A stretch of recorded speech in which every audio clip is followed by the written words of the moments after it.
朋友们，那我们第60期虚云讲座现在开始。这个不知不觉啊，从2010年到现在已经搞了整整60期了感谢大家的持续的支持和关注啊。那么今天呢，我们非常荣幸请到了法国国立东方语言文化大学的吉哲教授呢，来给我们讲解这个近现代佛教的一个改革图景。他从太虚大师的唐代禅宗与现代思潮开始讲啊。那么另外呢，我们也非常荣幸的请到了2位评议专家或者叫语坛人，就是一位是中国社会科学院世界宗教研究所的李建新老师，还有一位是我们中国人民大学佛教与宗教理论研究所的宣芳老师好，那我想其余的我就不多介绍了。咱们先请这个吉哲老师开始讲啊，掌声欢迎啊！你这句好，非常感谢李思龙教授的邀请啊，让我有这么一个机会到北京大学，然后承担这个我久仰已久的虚云讲座之一哈，而且是第60讲，60这个数字也很好，是对，确实非常高兴，还有感谢各位老师、各位朋友到场。我们研究宗教特别是近现代宗教呢，一个重要的议题就是宗教与现代性的关系那我们都知道呢，在近现代中国佛教当中呢，太虚大师对于中国佛教的现代化呢贡献是最巨所以我今天呢就是选了太虚大师的一个文本，这个文本就是有点奇怪，就是比较少有人提起，所以我希望借这个机会呢跟大家一起看一下。但是在具体进入到这文本之前呢，我想把一些基本的分析脉络呢跟大家先汇报一下。首先呢，就是有关现代性与宗教的关系或者与宗教的关系或者在我们这个上下文当中呢，就是与佛教的关系呢已经有了不少研究但是呢可以说到现在呢，这个问题仍然没有有什么最后的答案。本来这个问题也是开放性的。那么这里有一个核心就是究竟是什么现代性，这是第一个问题，因为你要研究二者的关系嘛。佛教就比较明确了，但是什么现代性呢？我们可能找到上百种答案那么今天呢，并不是一个具体讨论这个问题的场合但是呢，我们至少有一个比较容易进入的一个路径，就是如果大家去看呢，这很多著作也是从这个角度去做的，就是至少提供一些描述性的判断来说明佛教必须要嵌入进去或者要重新嵌入进去的这样一个结构性因素都有哪些。那当然我们都知道，过去200-300年来全世界无论是哪个社会呢，都发生了重大的变化。那么这些变化当中呢包括比如说理性主义的普遍化科学主义的在这个组织跟思考当中呢占据主导地位在某些社会当中呢个人主义的兴起政治制度的重构全球资本主义的创生然后所有的现代国家的课程制度分化，对吧？这些都是我们经常能够看到而且体会到，事实上也是我们生活在其中的这样一种复合性的历史条件。那么我们从这样一个非常简单浅显的角度切入进去呢，就会发现呢，佛教要在这样一个新的结构当中找到它合适的位置呢，是它可以也有不同的选择也有不同的选择当然就是在可能我们说在这个早期现代性的发展阶段当中呢佛教或传统宗教呢跟现代主义的各种面向呢，它冲突会比较大但是呢经过这么200-300年的磨合吧，我们可以发现就是宗教跟现代性之间呈现了各种类型的关系。当然第一种就是我们经常特别是在经典的这个宗教研究当中经常谈的就是所谓的适应关系那也就是说佛教它要适应现在的这个基本的制度社会组织科学话语政治概念也包括要运用一些现在的传播技术来增强它的在这个社会的这个生存能力，这是一种适应关系。我们经常说宗教要与什么什么相适应这里我们就说佛教与现代性相适应，这是传统研究的一个核心主题。那么第二种呢关系呢就是竞争关系第一种适应关系，第二种是竞争关系竞争关系呢可能对佛教来讲呢并不是特别明显，但是对某些宗教来讲呢就相当明显就是宗教呢它要在同样的领域找到跟现代主义的新的进入方式能相匹敌的办法比如说我们都要处理同样的问题，都要处理真理问题什么是真？那科学的有一套论述，对吧？政治有一套论述，那我也可以有一套论述，形成竞争关系或者什么样是合理的这个世界秩序，对不对我们也可以有不同的论述，这是竞争关系。那佛教也不是没有的特别是在中国的上下文当中呢，因为我们这个宗教的概念就是在19世纪后半期才真正进入中国我们今天这个宗教概念是日本人首先用我们中国的概念，就是佛教里面的宗和教来翻译的。但是这个概念本身呢，就渗透了19世纪末欧洲对于宗教非宗教这样一个判断，那当然也就深刻的影响了中国的政治和宗教精英。所以在20世纪初19世纪末到20世纪初的时候呢，我们看到中国佛教呢就必须在宗教迷信科学非科学国家这个社会这样具有现代分类特征的体系当中证明自己的合法性，对吧？我们要看那个20世纪早期的很多佛教论述，那些佛教徒都会讲我们佛教是智信不是迷信等等我们佛教是科学的科学的信仰我们佛教是可以为这个国家来做贡献的这是就是说它仍然能够发挥积极的角色，那么跟那些非宗教的因素可以并存和竞争第二种可以说竞争关系。那么第三种呢就是重构关系重构关系呢是说呢就是宗教呢并不只是被现代性所改造，当然现代性它裹挟着它的政治经济跟文化力量那是非常强大的，可是呢宗教行动者也可以反过来试图把自己的叙述把它重新呈现出来，而且它能够以一种对于现代世界的各种危机的诊断者和治疗者的方式出现就是我认为这个世界有问题了，然后呢这个问题呢只有我能解决这种论述其实到现在还是很多呢。然后我们认为说什么什么问题是某某来自于什么什么源头，那我们传统文化就可以如何如何，对吧？这是一个基本的论述逻辑，就是一种重构关系。你不能总是你改造我要改造你我要来运用我的传统的资源来改造现代社会这重构关系。那么第四种呢，就是我们如果说看到这个宗教在现代社会变迁的各种取径就各种的选择的话，你会发现呢这个选择有的时候看起来还是矛盾的，就是说它的选择实在是多，有的就不同宗教行动者或者宗教团体可以选择表面上相反甚至矛盾的策略，但都能达到一定的成功比如说我们今天的佛教有特别强调理性化的佛教的表现，那么人间佛教就是了，但是也有特别强调神秘化的那一面比如通过这个咒语通过其他的修行方式，那也非常成功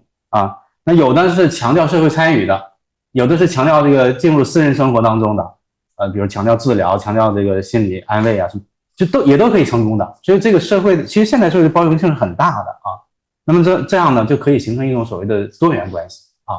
也有的强调民族主义的，有的强调世界大同的，都有各种面向都有。但是我现在刚才呢只是从分析的角度呢就是就是做一个方便我们理解的一种分类适应竞争重构多元。但事实上他们在具体的这个宗教实践当中呢可能是相互重叠的比如说我们经常说太虚大师是我们那个现代化的一个代表，但事实上呢就被认为是所谓的不是那么现代化的佛教领袖也就是包括太虚大师他们这一派和他们弟子批评过的那些旧僧就是他们自己认为是新僧嘛，新僧旧僧，就那些旧僧也往往有很多现代化的实践这个例子我就不举了，包括那个我学讲的学院老和尚其实也有很多那个现代化的那个侧面的啊，所以它是相互重叠的，只是为了我们分析的方便啊。那么具体那回到我们那个近代中国佛教上呢，就是我们中国佛教跟现代社会的关系哈，特别是如果说从这个批判啊、替代啊或者重构这样一个角度来看待的话，就不是单纯适应这个角度来看待的话呢，还是有多种选择的啊。这个世界就是很复杂的，我们做研究的一个重要的目标就是要揭示这个世界的复杂性啊。那比如说我们现代社会的佛教改革呢有几种重要的方案啊。第一条，比如说这个是所谓的知识教育方案，这是我们李胜龙老师是专家了啊。那我们在居士层面呢有杨文慧、欧阳竟无这一批人，对吧？以学兴教啊，然后在那个僧团层面呢，太虚大师建立了新的一系列的这个一套佛学院的系统啊，一直影响我们今天都是受惠于此，对不对？那第二个方案呢，就是所谓的伦理人生方案啊，就是我们注重说讲一套这个道德伦理的论述啊，然后把这个重心呢从这个死亡啊、超度啊、这来世啊，转到现世人生、社会伦理啊、公共福祉。这是为什么20世纪的时候，佛教的慈善事业发展特别快啊。这个当然是以那个江南地区，尤其江浙沪、上海地区为中心的啊。可以说是因为佛教它不发展当然也不行，因为它面临着基督教的竞争啊，因为基督教在教育跟慈善事业上都有大量投入。但那在我们民族资本主义兴起之后呢，在上海一带地区呢，就兴起了很多新形式的慈善事业啊，比如说那个我们在上海首先成立的这个世界佛教居士林他们下面就有很多的活动，都是以前所没有的啊。那么第三条呢，就是制度组织方案了，就是太虚大师在这方面呢，也是毫无疑问是一位开创者啊。利用一些现代制度，比如我们学校刚才讲的佛学院，那么学校就是一种现代制度，对不对啊？之前是没有的啊。那个学校它是一种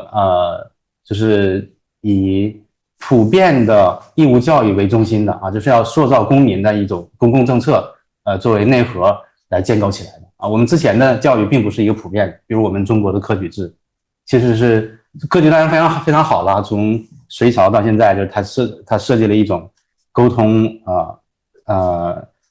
这个普通民众跟士宦阶层的这样一个通道啊，就是所谓的社会流动啊，对吧？而且确实影响到我们今天的西方的这个，就是包括我们西方的文官制度也是受到了科举制的启发的。因为科举制归根结底呢，它是要挑一些这个智商比较够的人他没有什么具体，他不是搞这个具体的这个选择。但是学校就不一样了啊，我们科举制那个时候只是限定在极少部分的男性才能进入这个教育体系，而学校系统呢，它是一个普遍性的然后目标也是不同的，教学内容也是不同的。那你看我们的太虚大师创立的这个佛学院制度，其实就是打破了原来的宗派、法脉、寺院的体系虽然说它在具体实践上它可能要依附一个比较大的寺院等等但事实上它提供了一个新的来勾画整个佛教场域的一个原则，这也是非常了不起的。所以这是属于制度跟组织方案，但更不用说太虚大师还有很多有关生治的一些研究了，这个我们在座的老师也都是非常清楚的。然后第4条呢，就是要提供一个世界秩序也是太虚大师也是先驱了他是很早就注重到就是佛教，特别是汉传佛教在整个世界的地位你看他建立了一些宏伟计划的那些想法都是以世界开头的，对吧？我们世界佛学院世界佛教图书馆然后他也是最早向西方世界就走到西方，然后呢向西方来跟西方世界的这个文化精英呢进行沟通的一位佛教法师他在30年代的时候就曾经访问过法国在集美博物馆做过2次演讲虽然说这个具体效果不一定如他的预期，但是呢确实是在西方呢就埋下了一个跟中国汉传佛教沟通的种子，这是很了不起的如果是不是后来有战争等等各种因素的话，那汉传佛教今天在西方社会的地位恐怕啊就不像现在我们见到这个状况了，因为我们现在见到这个状况，基本上还是就是日本的禅宗啦、藏传佛教啦啊，甚至包括东南亚的一些组织，他们的能量啊，这个力量啊，都是很强的啊。汉传佛教，相对啊，特别是我们中国大陆的起源的这个汉传佛教呢，就更弱一些。这是需要有一个世界秩序的方案，所以我们用不同的方式来去跟这个现代我们说跟现在要重新嵌入到现代社会，那就是要找到现代社会的一些基本原则来重构我们的论述、我们的实践、我们的那个目标啊。那么太虚大师呢，当然他对这个佛教现代化的贡献呢是非常了不起的，所以今天呢，我们就找一个这个具体的案例。我们每次讲到太虚大师的时候呢，都会就是不可避免的，就是要提到人间佛教嘛，对吧？而且呢，他也讲到呢，八宗并弘啊，八宗并弘，所以一般不太讲他是近代禅学或者禅宗的代表啊，因为我们对禅的概念呢，那我们讲到禅，肯定就会想到的就是虚云老和尚啊的那个，就是来国法师啊，对吧？这是在近代禅门两泰斗啊，我们就都是从那个角度去讲的。可是呢，我们在讲到禅的时候呢，有时候还会或者说经常会听到人们引用太虚大师的一句话，就是叫中国佛教的特质在于禅啊，中国佛教的特质在于禅啊，你们可以去找一下这句话，可以说几乎是无所不见的。可是呢，我们很少去仔细看一下太虚大师的禅学论述啊。那么为什么太虚大师会认为中国佛教的特质在于禅啊？那禅跟人间佛教究竟是什么关系，对不对？那如果了解这一点呢，其实对于我们理解汉传佛教的禅学理论跟实践的不同方向啊，比如我刚才讲到的跟那个虚云来果的这些禅宗大德的这些禅学方向相比哈，那就会有一个新的课题啊。那我还可以加进别的那个禅宗的或者禅学禅实践的一些方向，比如说像那个有一些居士禅学啊等等啊，但好像目前为止好像没有人这样去做啊。那我觉得就是我们对太虚大师研究已经很多了哈。那我这里呢就是今天算是滚中窥豹吧，就是跟大家去讨论一下，特别依据这个文本就叫唐代禅宗与现代思潮来讨论一下啊，它究竟是当然这是有一定时间限制的，因为太虚大师在不同的时代又有不同看法，在早期的时候他是怎么来看的。那这篇文章就是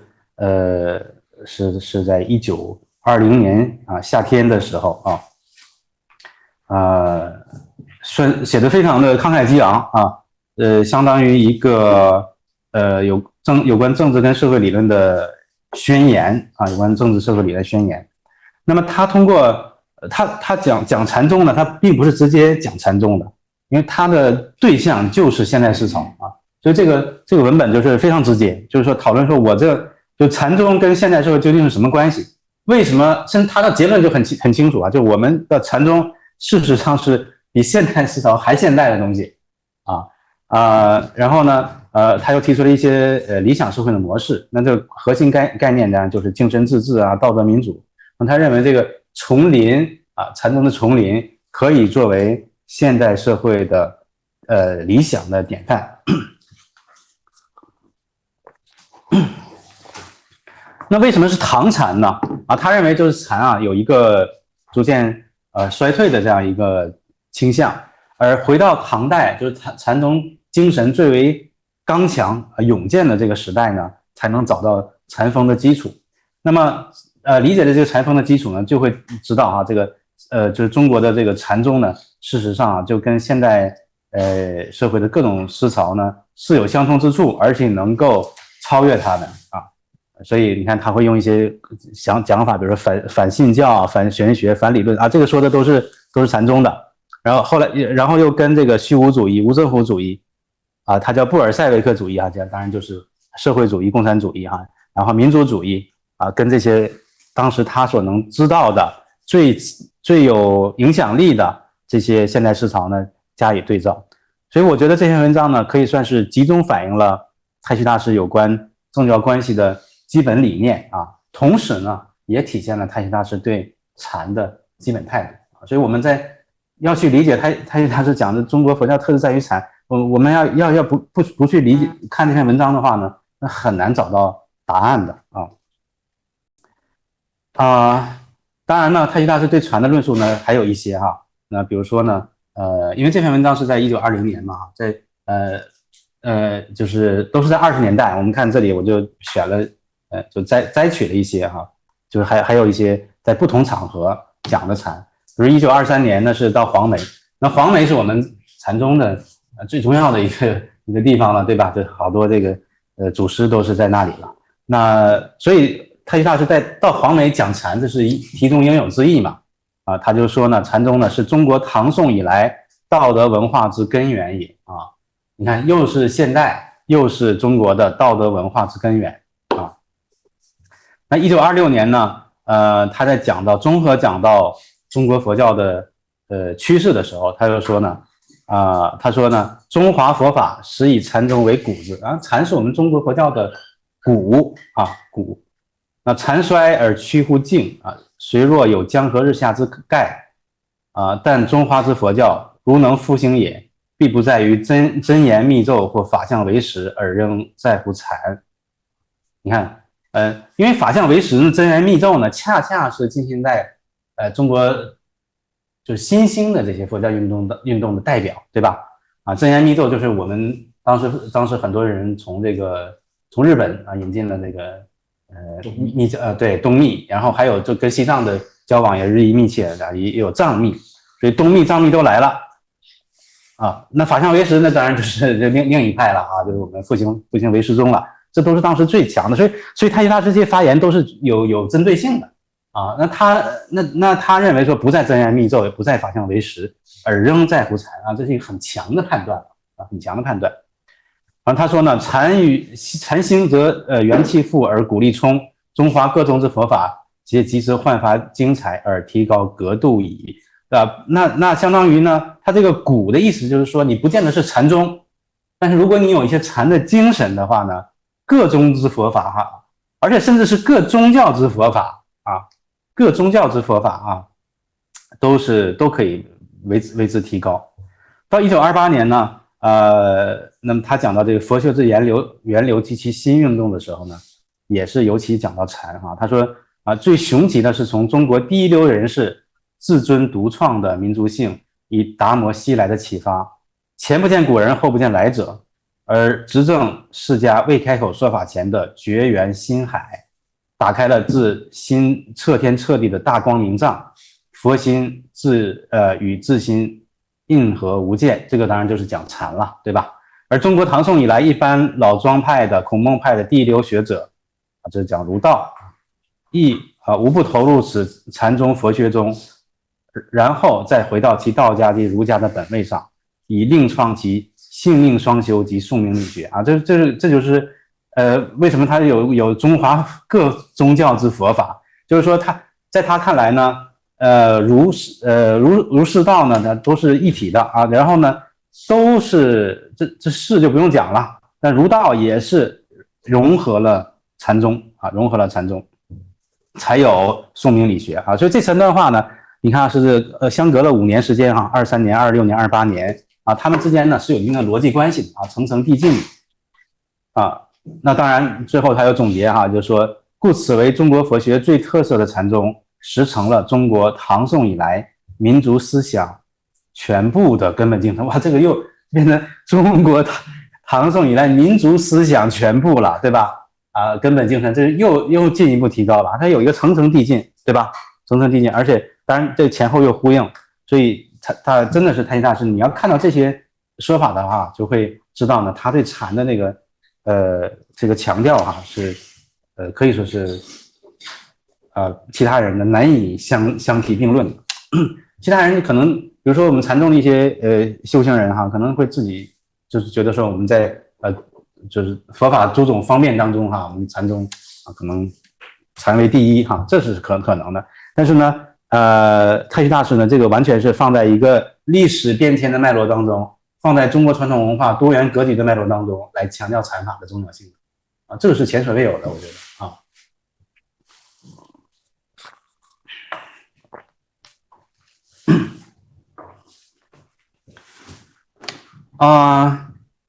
那中间呢，我还要在进入我们的核心文本之间呢，我还要再加一个，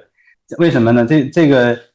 这是难得的一次啊！1931年的时候呢，太虚大师呢在华北佛教居士林呢，他讲了这个《金刚经》啊，就是能断波罗蜜多经啊。那这是他讲那个，如果大家看文本很长了，那么《金刚经》我们知道是禅宗的经典啊，太虚大师讲法留下的文本甚多，但是讲禅的呢并不多。而这一次呢，在华北佛教居士林呢是非常的就是罕见的一次啊。那他以这个般若类的经典啊，来阐发这禅跟般若的内在一致啊，禅跟般若的内在一致性所以呢，这里面呢，我因为文本很长了，我就是简单的呢，就是把其中最核心的他的一些看法呢，来把它放在这里面，跟大家分享一下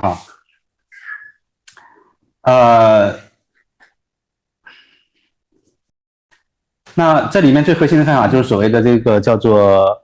三句句意啊，三句句意。那么三句句意呢，也不复杂啊，也不复杂。这个三句句意呢，就是诸法因缘生啊，这是第一句，般若是第二句啊，然后呢，大悲心是第三句啊，就是他在华北居士林讲《金刚经》的时候讲到这个三句句意那诸法就是第一句，这个就是诸法因缘生啊，那就是因缘生意啊，这个诸法因缘生，诸法因缘灭嘛，这个我们大家都理解，就是世界万物都是这个起源啊，都是相互交错的啊，并没有什么所谓的第一因啊，彼此都是相互影响的。那么第二句呢是这个般若意，那什么叫做般若意呢？般若意就是诸法空相啊，诸法空相就是也就是没有所谓的一成不变的实体这是第二义。那么第三义呢是这个大悲心，大悲心呢就是大菩提心啊，大菩提心简单呢就是这个救世救人、救苦救难之心。那么他认为呢，这三句义呢就能够理解这个《金刚经》啊。所以我为什么要把这一点提出来呢？这个也可以看到太虚大师禅法的一个特点，就是说呢，把禅跟般若呢做了统一啊。禅跟般若做了统一，也跟这个大乘佛教的基本的这个慈悲，因为大乘最讲的就是慈悲嘛慈悲智慧二者，那当然禅本身就是智慧的了，然后这个慈悲呢也都贯穿到里面了他在讲这个《金刚经》的时候呢，通篇呢其实就是都在强调这个无住无相实相比如说他就引用过梁武帝跟达摩的那个经典对话了就梁武帝就是说他做了那么多事儿有什么功德来说明，然后就被达摩否定了嘛那就说明什么是真正的这个无漏功德那么这些讲解呢都展示了太虚对于禅的证实跟般若观行的一个统一的理解一个统一的理解。那这样一种态度呢，也相当于继承了一种就是所谓叛教合宗的传统，对吧？体现了他尝试在当时面对宗教竞争的条件的时候呢，高扬这个我们汉传佛教特色的努力我觉得这都是这是很了不起的。我觉得在评价太虚大师的时候，有一点我觉得要特别的呈现出来，就是有关就是佛教，这个佛教它是一个跨文化、跨语言的一种可以讲是文明的综合体那这个我们以佛教概念之下呢，因为有大量的东西在里面，这是为什么就是在西语的脉络当中，有人就会提出来说佛教其实是复数性的，对吧？但太虚大师呢，他对汉传佛教的一个重视我觉得直到今天呢，仍然是要一再的要回顾要重新去阐释那像我们研究佛教的人呢，尤其对这点就感受特别深比如说你到西方世界研究佛教，那首先都是这个巴利文什么这个梵文以这个为中心，这毫无疑问这是必须的但是呢，就我们在我的这个跟西方同行的交流当中，我也会一再强调就是中文的汉文的这个佛教文本它有它非常独特的历史和宗教研究的意义那太虚大师也是一样他特别强调我们汉传佛教形成的这一套体系好，这些呢就都是帮助我们去理解后面它的这个文本。那么现在我们就具体看一下太虚大师的这个唐代禅宗与现代思潮的这个文本吧。这个文本的目录呢，我放在这里，因为全文也还是挺长的，看起来讲起来呢也细讲的还是挺多的啊。我后面我会把一些的主要内容都做成 PPT 呢，放在这里，方便大家去阅读啊。首先我要提一下这个时间问题啊，就是说这个文本呢是刚才讲的是1920年啊，就民国9年夏啊，他自己注的民国9年夏。那么20年是什么时候呢？20年呢正好是太虚大师要创办海潮音，要积极推行佛教改革运动的时候啊。那么这个时候呢，离这个五四运动就也是非常近的嘛，对吧？啊，1919年五四运动，对不对？这20年，看这简直是连在一起了。所以我们要理解太虚大师的这些想法呢，要放在这样一个脉络当中啊，就是五四运动之后，那么中国社会呢出现了很大规模的思想激变啊，那才有所谓的这个西方的各种思潮大行其道，就是我们刚刚提到那些像无政府主义自由主义社会主义等等。那么在这个背景下呢，像太虚大师这样一个高度敏感的人啊，他就能做出回应了，所以他的反应是非常快的啊。1910年五四运动，对不对？在20年就立马就做出这样的反应，是很了不起的那这样一种反应呢，就是要提的问题就是说，宗教面对现代政治跟社会制度的各种可能性，对吧？当时中国并没有一个明确的道路嘛，就是大家各种道路都提出来。那么宗教面对这样一个大问题的时候，就中国向何处去，可以说是这样一个大问题的时候，那你的态度是什么，对吧？就是你宗教要有发言的那我们做什么样的抉择，对吧？他自己呢，当然就是在辛亥革命前后呢，对这种新思潮呢，已经有过密切的接触了已经有过密切接触。比如说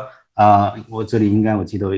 对你看他自己就有个回忆他自己回忆，他就说呢，就是光绪年间光绪年间呢，只是道光宣统了既浩览各种经济政治学说及各种社会主义书籍，对中印西欧各家哲学节好探究抉择之那么他这里呢也举了一些人，包括托尔斯泰、普鲁东克鲁泡特金克鲁泡特金对他影响很大这个我们国内学者都有研究了包括马克思那么在这个背景下呢，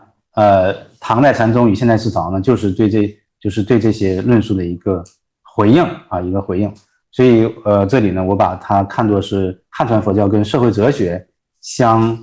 连接的一个关键性的文本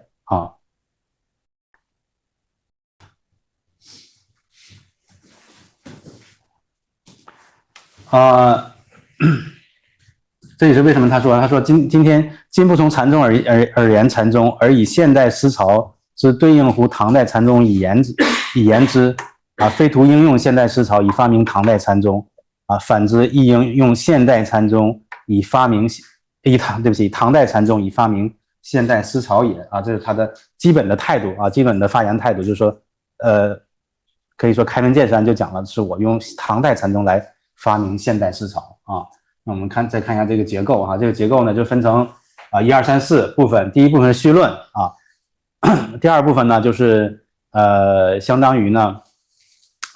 对于禅宗的特点用现代的语言述说了一下你看它分了什么这个甲乙丙丁戊己这样几个因素。那么甲就是反信教的学术思想，所以禅宗它不是单纯就是迷信某一种教的他说成是反信教，所以是学术的学术是什么意思学术就是你要批评探讨的嘛，并不是假定是这说给你的就是一定是真理第二呢就是反玄学的实用精神不是讲一些神秘主义的那套东西。第三呢就是反理论的直觉精神，不是单纯靠论述而是要靠直觉的。我觉得这个也蛮好玩的，就是以前我们看到就是强调直觉的时候呢，总是感觉是回到了某种前现代的那种做法但事实上我们现在看很多的这个现代生活实践当中呢，仍然要求我们高度依赖直觉啊。我觉得我们确实应该重新看待什么叫做直觉啊，直觉是一种综合的感受能力啊，甚至是一种超语言的感受能力啊。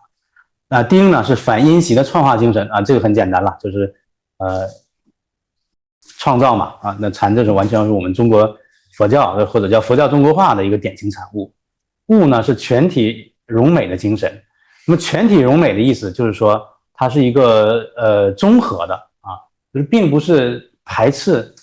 某一类的，就特别强调某一类。你看我们今天哈，我们今天这个我们对佛教感兴趣的老师跟朋友呢，就知道我们当下哈，比如有些新兴佛教运动，他就会特别强调某一个法门，对吧？比如专读某一个文本，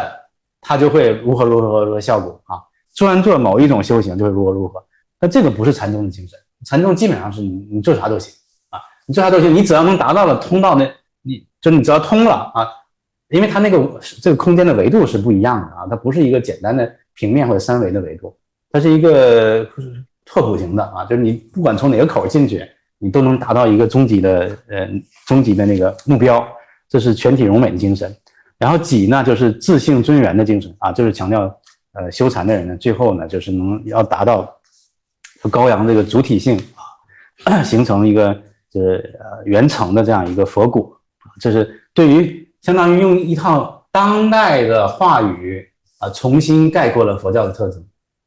这个也是前无古人的，对吧？啊，后肯定有来者，但前无古人的啊。我觉得这就是很奇怪，我们平常很少人去谈太虚大师这些讲法啊，我们可能过多的注重了他的制度的改革了啊，但是对于他这些对禅的这些说法呢，就很少让去讨论。然后第三呢，就是禅林与社会思潮啊，就是什么就是对了针对了4种精神啊，虚无主义、无政府主义、布尔什维克主义，还有这个德拉科莫西呢，就是民主主义啊。最后有一个结论啊，整体上的论述就是这样的。我们稍微时间过很快，我们稍微再过一下细节哈。第一点呢，就是反新教的精神了，我就不详细进入内容了哈。这文本也很容易找到，现在所有的佛教文本都是非常容易找到的，大家感兴趣就可以到网上去把这篇文章重新找回来看一下。那如果我这次讲座能够就是让大家更注重这个文本，我也就达到了目标了啊。那么它这个所谓反新教又分成两部分了。第一，它叫反新教的学术精神，它是以反新教跟学术两个角度来探讨的。那反新教呢，就是说不是强调一个对什么特定的一个那个开创者啊，你看我们禅宗这个什么丹霞烧佛啊，什么这些故事啊，大家都了解了，我不说了啊。然后经典也是一样，那禅宗就是打破所有的经典。这点是很有趣的啊。我们你看哈，那个因为中国佛教它来自西方嘛，所以说这就是印度这个西方啊。那么它呢，就是长期以来在几百年间啊，它一个重要的一个困惑就是到底什么是真正的佛教文本，对吧？因为它很多是从中亚转过来，有一些都是这个部派佛教时期后来的一些论述了，所以一直就有想法，就是我们去找那个佛教的传统文本，就是真正的源头是什么。但是这个是为什么是有那么多的西行求法僧哈要去找的原因。可是呢，禅宗就跟他们这种想法不一样啊。禅宗就说你这个你要都是钻到这个固子堆里面是不行的啊。那当然它并不是完全否定，因为你禅宗的思想也是来自这个三藏12部的，对不对？可是呢，他又转过头来能够去否定这些论述啊，就单纯的经典论述对人的这个限制。因为佛教也讲这个所知障嘛，对不对啊？就语言就是我们的语言，是我们能够说能够想，那同时也是我们精神跟思维的牢笼啊。第三就是戒律，戒律那这就是他你看他说这个用讲达摩啊，什么慧可啊，慧可什么出入银房酒肆调心啊等等啊，还不理于犹不理于道宣诸律师，还跟律宗师有些做法不同但是呢，他只要就是能达到就不违真性啊就可以啊。第四呢是这个行仪，那么行仪呢这禅宗就没有说是一定要就是生俗这个2分了，因为很多人他们的这个表现呢，是很特殊的啊。反正就是这个我们其实都很熟悉，不太细讲了，我们抓紧时间。然后学术的精神呢，就是分了科学的精神、哲学的精神、艺术的精神然后还有一个道术的精神这个道术的精神是什么意思呢？道术的精神就是说不单纯是这个我们说这个理论或者文本的这个学术而是呢你看就是他讲这个以心传心心心相印这是一种就是把这个学跟道贯通起来，而不拘泥于具体技术的这样一种做法，这是第二点。然后我们反玄学精神我们刚才已经讲到了涉及到很多它其实那个这整个论述当中呢那个太虚大师呢都是用了禅宗的一些例子来说明呢禅宗呢跟印度婆罗门不同又跟这个什么老庄这种清谈之说呢，就是大而空的这种说法呢也是不同的，是非常平时近人的比如他说我这里有一些就是加重的，比如他说这个无非就是饥来吃饭困来眠嘛，对不对？那这是所谓的真实际主义之终极就非常的实用主义。而且还举个例子说，而何取乎近世詹姆士辈这个詹姆士大家知道吗？就是那个西方哲学那个实用主义的宗教经验，对宗教，他写一个宗教经验种种就是实用主义的一个重要的理论家就是我们这个佛教才是真正的实用禅宗才是真正的佛教实用主义。然后讲的这个反理论直觉反理论的直觉精神是用直觉来接机之化这个跟谁联系在一起呢？就是跟那个法国的哲学家伯格森你看他都是给你弯一堆儿的给连一连再往下看然后是反因袭的创化精神我们刚才讲到了达摩到曹溪中都是自创理论、自创实践、自创道场，对吧？那禅宗的这套规则都是一代一代这么积累下来，然后独树一格的全体融美精神就是山水万物都是跟我们禅有关的可以说是达到了一种那个非常独特的人静俱夺，人静俱不夺然后这样人静相合的这样一个境界那自性真源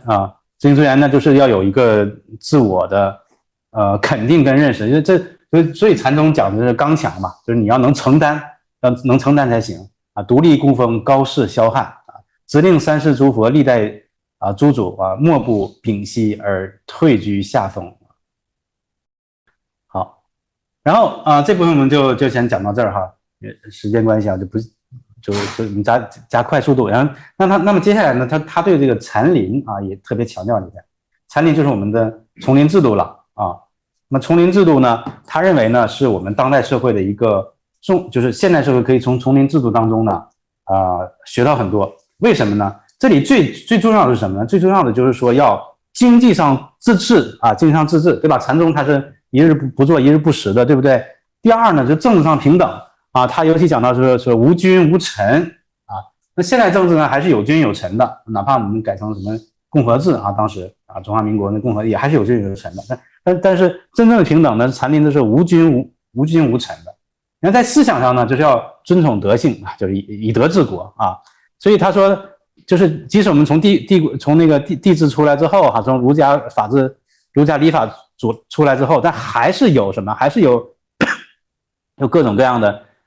那种对人的各种宰制吧所以他认为丛林才是就真正的一个平等繁荣的社会所以就把这个丛林提高到一个社会理想范型的这样一个模式上，而不单纯是修行人自我的一个社会组织所以你看他后面最后有一句话，他说吾因得取唐代的禅宗丛林之化，以现乎社会思潮之海这个想法很明确我来给你提一个新的一个典范这是丛林之后呢就是后面就是对那个四种主义的一个论述了第一个是针对这个虚无主义。那么针对虚无主义呢哎，他说你这个虚无主义啊，这个不行，你根本就是当然是相呼应了。可是我们这个虚无主义，你看不依利率，不依这个戒律啊，我们是和光同尘啊，不知有事，不知有人，不知有家，不知有物，而且不知有政，不知有教，不知有王，不知有佛啊。甚至于呢，你这个道教还有儒教的所讲的那些所谓的什么礼智信这些东西啊，也就社会伦理嘛，我们也不讲。这个是大家注意的，并不是说它是反伦理的，而是让它告诉我们，所有的伦理也都是社会建构的产物啊。那么，你真正的虚无呢，就是要注意到一切主张都是被建构出来的啊，这是这个佛法之真谛啊。第二个呢，就无政府主义了哈。那无政府主义呢，当时是非常流行的啊，非常流行的。可是他认为呢，这个无政府主义当然很好了哈。可是呢，无政府主义呢，他做不到，为什么呢？因为你现在国家呢仍然是保证这个私产的，对吧？那么私产一旦有呢，你就就是不可避免的就有各种各样的争夺。所以唐代呢，就是完全脱离国家哈，脱离私产啊，脱离私产。那么脱离了财产，也就脱离了强权啊。这个显然是受了马克思主义的一些影响，是在用这个马克思主义去批评无政府主义啊。就无政府主义是一个空想，因为你没有解决所谓财产权的问题啊。你看他最后一句话也道出了这个其中的真谛啊。他说在百丈未立清规前所成之宗教丛林，各从禅宗中成就的自性道德，以共同实习生活啊，此真无政府共产主义的精神之渊源之根本矣。然后最后他落到共产主义了，对吧？只用共产主义批无政府主义。然后我们再来看呢，就是那就讲共产主义了。那它跟共产主义又有什么不同呢？啊，他说呢还是有不同的哈。因为呢他觉得说现在这个布尔什维克主义呢也未能完全实行。第一呢就是就是你还是得你还是得有私产嘛，对吧？就是而且国呢事实上也就是一个大的私产。哎，这个想法也蛮好的哈，就是你看国有资产也是一个大的资产，对吧？也还是跟市场同样的逻辑去做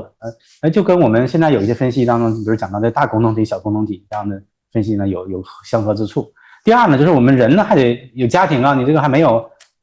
办法就是破除家庭啊，那你有家庭就会有特殊的亲密情感啊。那么第三不对第二是那个对吧？第一是国有就是大的公产，大的私产就是国有的财产。第二是家庭的私产。第三呢就是还要有那个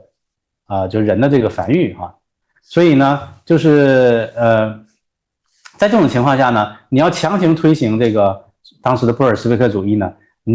而且要维持国产啊，就大共同体的这个主张的话呢，你就要压制家产，对吧？压制它就是当时的俄国的劳农政府是这样子。但劳农政府呢，被看作是一个强权，他认为是强权专制之由啊，就是我们要在这种条件下要实行布尔什维克精神呢，就变成一个强权，所以这是他批评的布尔什维克主义的切入点。那他认为我们在丛林当中呢，就第一我们是没有什么生孩子什么这件事啊，无交合生育之事，所以没有交合生育就没有特殊亲爱关系之人啊，那也就没有什么家族家产之余啊，第一点。第二点呢，那我们这个所谓是六合的轻重啊，讲六合敬，那也就没有了这种强权专制的这种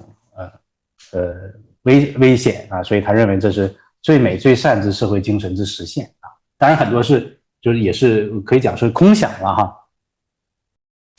哈。最后还讲了一下这个所谓的democracy， 就是讲民主嘛哈。讲民主呢一样的也是讲说呢，就是在所谓现代主义这个民主呢，就大家就是社会纷争各讲其道然后因为有不同的欲望跟追求就是所谓人民就是利乐是不同的，就你有不同的，因为我们今天讲有不同的利益团体，那么不同的利益团体各自主张，就是一团混乱嘛那么禅宗呢就强调简易简易。好，最后呢，就是我觉得呢，就是太虚大师在这里呢，就讲他这样一种社会理想呢，并没有跟个体的修行呢完全脱节因为这里面呢，就是空跟行之间呢还是有联系的这也不多说了，我们抓紧时间，最后一个总结呢，就是我认为呢，整个这个文本呢，事实上呢，就是展现了太虚大师呢，他的一个政治禅学主张。我用这个政治禅学我们不是现在有各种政治儒学等等各种说法嘛？我也是反正就是把它用这个来概括一下吧，因为这个文本并不是一个单纯的宗教史论，对吧？它是一个以禅宗精神来回应现代社会的危机的一个宣言。那么这样一个模型呢，我们看到包含了一些基本的要素了。那首先呢，就是在禅里面，在唐代禅宗里面呢，找到了思想，就是现代社会发展的一种思想基础，他认为的现代社会发展路径的一个思想基础那就是心性本清净人人可成佛这是就可以破除权威跟等级的观念那么尤其呢，针对现代社会强调所谓的欲乐就是 interest， 对吧？我们讲利益群体的 interest都说这个是我们往往你看现在这个发言都是美国也是讲的我们符合什么什么的利益这是我们的根本利益，就讲的是欲乐欲就欲望的欲乐呢就是欢乐的乐，而太虚大师呢就提出来，我们禅宗呢是要强调这个性觉的就以内在觉悟成为政治行动的伦理基础这是第一点，这思想基础是通过人性本清净，通过内在觉悟作为行动的伦理。第二个呢，这个制度模型就刚才我们看到了，全部都是以禅宗的丛林强调去私有化的、分工合作的以六合为根本的那么是戒律他认为戒律呢，这当然是高于法律，那么道德呢是高于权威的这第二个维度制度的维度。第三个维度呢，就是实践的取向。那实践取向呢这里没有讲太多但是呢后来呢，就是我们看到太虚大师呢，就是强调这个问政而不干治啦然后教育化呀、组织化等等就是来推进的，这他们之间呢都是有关系的。所以这个总体的目标就是以佛教来改造社会，然后呢也是来通过社会呢来建立新的佛教那么他这里呢就是在他的论述当中呢他在全文的结论当中他特别强调呢他说呢既以人工与佛学之新生化强调新生嘛，建立新生追攀百丈之高峰，以适应你看强调适应了，我们现在讲适应论，以适应将来倾向中的社会趋势。但到这没有结束富有精神详密之德谟克拉西的整体生茄制度论我PPT 上有亦凡以见武治之，不在图法理论，须见之行事耳我的想法不是图法理论，是要具体实施的。然后他还告诫我们，他说览武说者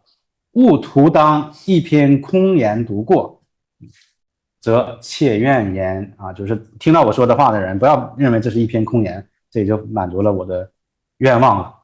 那么这样一个文本呢就是以空禅宗的这个空化解争斗化解利益的争斗以悲这慈悲来调节呢社会的对立，那以觉悟呢来取代外在的强制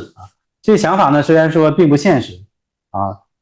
因为它是要依赖个体的这个佛教的开悟嘛、觉悟嘛，而缺乏制度性的保证而且呢，它的这种所谓的丛林的共同体的模式呢，也很难覆盖一个我们今天现代社会是一个多元组织的，然后彼此利益相互对抗的这样一个社会而且当然我们也知道呢，那个他强调的所谓的德性政治呢从来都没有依据程序跟法治的政治呢更为可靠。但是呢，我觉得太虚大师的政治禅学理念呢，还是提供了一种去权力化的政治伦理，那么为当代的政治批判提供了一种宗教立场，同时呢，也为佛教徒或者是这个亲近佛教的人呢，尊重佛教传统的人呢，保留了一种非常难得的自信那我就讲到这里谢谢各位。谢谢曲老师这个网上说您好像谁在催你讲快点，当然我们谁都没催你讲快点，等会儿你可以再补充再说一点，是不是？不是，因为已经讲了1个半小时，我就非常想听听那个各位老师的意见因为我到这里来，就是我不能总是放，我还得学这点东西，不然越来越单薄了。好的，那这样我就赶快请几位老师做一些评议或者是交流好，那先请建新老师。好在哪里？然后这个非常感谢李思忠教授，邀请我参加这个咱们的虚云讲座第60讲，是请那个季哲老师，也非常荣幸我们请到季哲老师讲那个另类现代性的蓝图，讨论这个太虚大师一篇，刚才他讲座上已经提到了，就大家都很少提到的一篇文章。我还是稍稍的这个讲一些题外话，因为这个季哲老师我们是多年的好朋友，然后这个他有一些做法我其实非常赞同，也非常那个有共识的，我们也有相当的共识，就是这个然后就是他比方说先介绍他刚才这个司马人没介绍，大家可能都知道，然后那个季哲老师是个社会学这个专业的，然后但是他后来就是专门就是在宗教社会学领域做了很多工作，尤其是比较最关注的，尤其是对这个佛教社会学，然后就给予很大的关注，一直在关注这个领域。然后我想到这个，我们应该是10几年前吧，那个季哲老师到我们所做讲座，然后做讲座的时候，就是他讲完之后，然后就是我们一个搞佛教史的老师就提问，说这个你这个讲的佛教跟我们讲的不一样，然后这个季哲老师就说我是搞社会学的，我是从社会学角度来研究佛教的，我对这个佛教的教理教义和它历史没有更多的关注，我主要是研究这个佛教在这个社会当中对人对社会组织的影响。像我们这个搞这个中国佛教的这个学者就说，那你研究佛教有什么意义呢？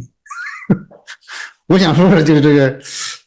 另外我特别想强调，就是季哲老师在这个法国建立这个法国的多学科的佛教研究中心，我觉得特别重要。尤其咱们今天有好多这个青年学者参与这个讲座，我觉得非常重要。我这一个方面也是我对季哲老师非常认同、非常赞赏的一个方面，就是我们的当今这个时代，肯定是我们越来越需要对佛教展开一种多学科的研究。我就觉得这个季哲老师在上也是做的非常突出的，他这个整个的关注领域就是我给定义现代佛教这个研究，从社会学的角度，然后这个我们现在海外华人学的这个影响比较大，一个是这个季哲老师，一个是这个陈景华老师，他们关注的领域上不太一样，进路也不太一样。我说一个社会史的，就是学术史的背景，大的讲一些大的方面，因为这个季哲老师关注的是这个现代宗教，这个陈景华是关注的是这个中古时代的，是吧？然后这个陈景华是从历史学的角度入手和宗教学的角度，然后呢季哲老师从社会学的角度，这是我觉得是非常可贵的一个方面。我们这个年轻学者可能以后要，现在我们特别强调这个跨学科的研究，什么科技整合。所以我觉得我们除了传统意义上对这个佛教语文学的研究、历史的研究、教理教研究之外，我们要引进点新的一个研究领域。所以我觉得就可以解答刚才季老师说这个为什么这个太虚大师这个文章很少有人关注，是跟这个学科的关注点有关系的。因为你要研究历史、研究教义、教理、研究这个现代这个中国佛教的改革，你可能不一定对这个有更多的关注。我觉得跟学科的眼光有关系。然后这个我们等于这个跟季哲老师一种共识，就导致后来就我们10年前，我们和季哲老师共同创办了一个这个现代中国宗教研究工作坊。实际上第一届是在我们所办的，然后前些年是第2届是季哲老师这个他们承办，在法国巴黎，包括李思忠老师我们一起也去了。我们还要开展这个第4届，还要接着办。我的意思是说，这个希望我们越来越多的青年学者要投入到对现代中国宗教的这种关注和研究当中来。我觉得季哲老师是一个领导这个方向的一个教授，一个学者，也非常值得我们关注。然后我觉得另外一个方面也是他做了一些工作，为什么值得我们要关注呢？一个方面就是他从社会学的角度切入对这个中国现代佛教的研究。这是一个非常好的一个方向，过去还比较少的，从社会学角度研究这个现代乃至当代中国佛教，对吧？另一方面，我觉得它是对法国汉学的这个引进和介绍，这个也特别重要。我觉得法国研究中国宗教，它是一个传统，是一个比较悠久的传统，但是这个大规模的、成系统的要介绍这个法国汉学的著作，我觉得吉德老师现在在商务组织的一套这个汉学的这个著作里面是很大的一个成分是关于中国宗教的，这个就非常有价值。所以我觉得从两个方面，一个吉德老师从这个社会学的角度研究这个现代中国佛教，这个非常值得肯定，也是非常值得我们关注。另一个方面就是他对这个法国汉学引进到中国来，我们谈了很多，这伯希和了，什么格兰言了，谈了很多，但是他们著作基本上介绍的很少，很零星的。然后吉德老师他就组织这个国内外的力量，在大规模的这个成系统的把这个法国汉学，尤其里边关于这个中国宗教的一个引进来，我觉得就非常有价值，也非常值得我们年轻一代的关注。然后，所以我这先说一个题外话，然后下面就是进入这个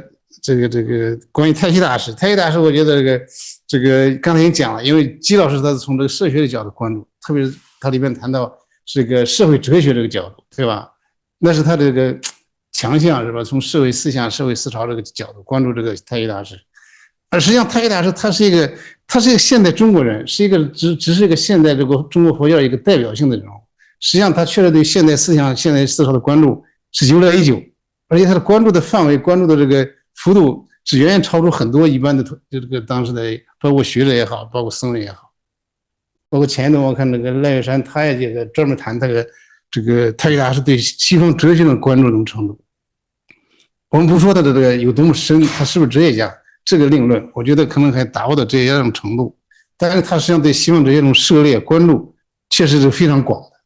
但这里面说这个他到法国去谈这个哲学，其实法国人觉得他不太懂哲学，他只是想从哲学角度跟这个西方学者进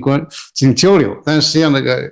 他在3年的去法国去交流，实际上是反应寥寥。第一场大家都抱有很大的期望值，大家都去听了之后大家很失望，因为他对哲学这种理解还是很成问题的。所以他当时在往西方讲这个汉传佛教、中国佛教，一个是讲这个哲学要跟西方进行对话，一个是科学进行对话。其实两方面，其实这个西方对话都显得比较尴尬。到他第2场讲座上，基本上没有听众了。这是当时这种情况。现在我们了解不太多，好在我们现在逐渐的到西方找一些材料，会发现这个太虚大师他跟西方的交流还是有很大的问题，就是实际上是不太响应不太的多，对。但实际上呢，我觉得这个你也不能用哲学家的角度来看待太虚，对吧？他实际上关注的。我觉得季老师讲了一个很好的一个主题，就是他特别关注在我们现代意义上，佛教在中国现代社会处于什么位置，找到佛教的这个或者生存权也好，发展权也好，是不是？你要找到这个现代中国佛教在中国现代社会的位置，这非常关键的。他不是要成为一个哲学家，对吧？他是要帮助中国佛教找到一个出路，找到一个生存的这种根本。我觉得这是一个非常重要的一个方面。所以我觉得他这个也是就是从各个方面，我们比方说有党派的，有国民党的，有共产党的，有这个宗教界的人士，都在寻求中国的出路。一个非常大的方向面临西方的冲击，西方思想文化的冲击，是吧？所以这个我觉得太虚大师他也是一代的就宗教界的这个代表人物，这个典范性的人物。他关注的领域非常的宽，他不仅是一个宗教家，对吧？他是一个佛教大师的，没有问题的。但实际上，同时他对那个西方的各种，刚才这个季德老师也提到了，包括西方的各种这个思潮，包括经济的、政治的思潮，包括这个什么虚无主义了，不是生命科主义了，科学主义都有非常广泛的关注，所以这个才能促使到他对中国的未来有一个宏观的。当然，我们另一方面讲，他对这个印度的关注，也是我觉得刚才这个季老师的引用，他对印度这种谈到印度这个思想文化的时候。我觉得已经超出当时一般人的，因为我做印度哲学，它里面谈到数论的，谈到这个其他也流派的，好多这个僧人很难谈到这种程度，所以我觉得这个太虚大师确实我们需要从新的角度来看待这个太虚大师，他这个在社会哲学、社会思想乃至这个佛教在中国现代社会这种地位和作用、功能这方面，还是能带来很大的启示。然后这个。所以我们现在从这个现代中国佛教研究这个角度来看，我觉得这个我们刚才听了这个季老师这个讲座，我们会深有感触，就是觉得我们对现在中国佛教的研究和其他宗教研究一样，可能还是要提倡一种多学科的进度，多学科的，就不是仅仅是从这个教育、从这个社会改革、从哲学、从这个宗教学的角度看，我们从这社会思潮、从这社会学的角度，会有一些新的很独到的发现。这是我刚才听了吉德老师讲的时候一种拉拉杂杂的一种学习体会。因为下面还有这个薛峰老师，他是个搞禅宗的专家，我觉得他更能，我谈的比较虚一些，比较大一些。然后这个薛峰老师可以从中国禅宗史的角度，可能有些更具体的这种一些想法。好，谢谢。那就薛老师。本来是记者老师约回国以前聚一下吃顿饭，结果思龙老师的饭呢吃呢就要干活的，就临时给扎了个差。那我刚好呢就是20多年前也做过佛教与现代性的这样一个课题的这个研究啊，所以对这个题目呢也的确比较有兴趣。太虚大师的这一篇唐代禅宗与现代思潮啊，不能说研究者没有关注，但是像记者老师这样专门就这篇文章来写的的确不多。为什么这么说呢？就是几乎所有的我们研究太虚思想的当代的这些学者包括我们的前辈娄先生还有就是像陈斌了、邓之美了还有何彦生了，更年轻一些的，就是在研究思想史领域的这个学者都会提到研究太虚的这个人间佛教思想、佛教革新思想的时候，都会提到这篇文章。那么更早就不用说，就是在应顺那里他编太虚的这个全集，他也特别重视这篇文章。所以从思想史的这个角度来讲，这篇文章在思想史研究领域里头，大家其实都还是比较重视的。一方面是比较重视，大家都会引证论述太虚思想的时候都会引证，但另外一方面呢，又不会专门去讲它。那这种暧昧是什么原因呢？那我想这个跟这篇文章在太虚思想发展过程当中的这样一种定位有关系。就是我们知道太虚本人他把他自己的思想说成是三期，对吧？就明史以前的一个思想，然后民国4年到民国12、13年的时候的就是到那个是后来就是等于是第3期了。第3期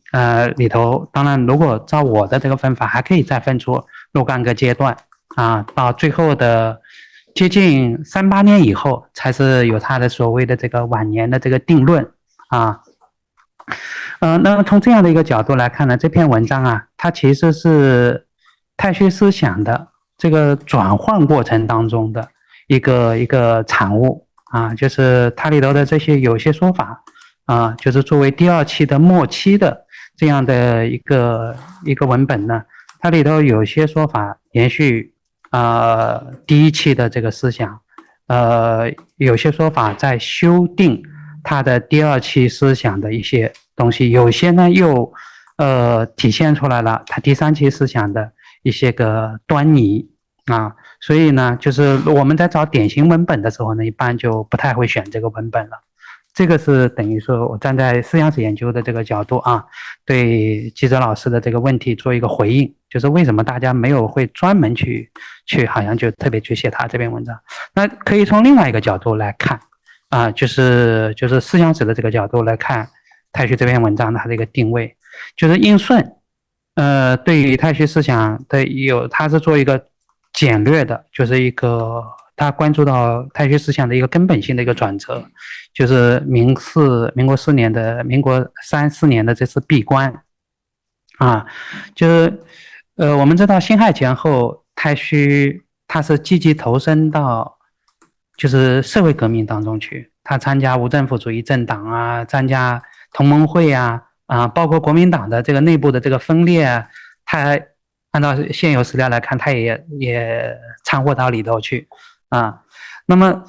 等于有几年他其实是非常重视社会革命但是呢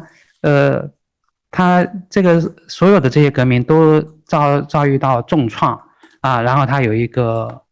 就是一个顿挫，就是我们的所谓的这个内在的一个转向，他会转向就是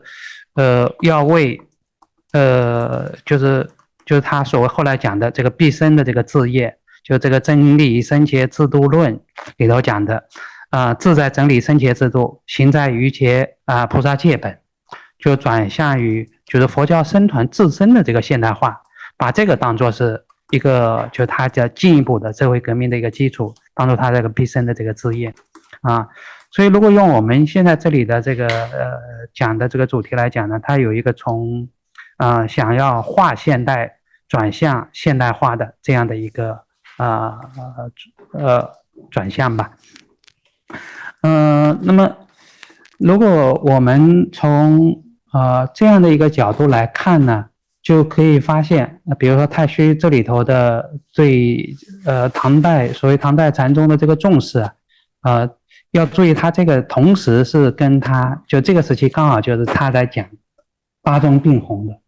一方面在讲八宗并弘，一方面又特别的重视禅宗。那这个禅到底是什么？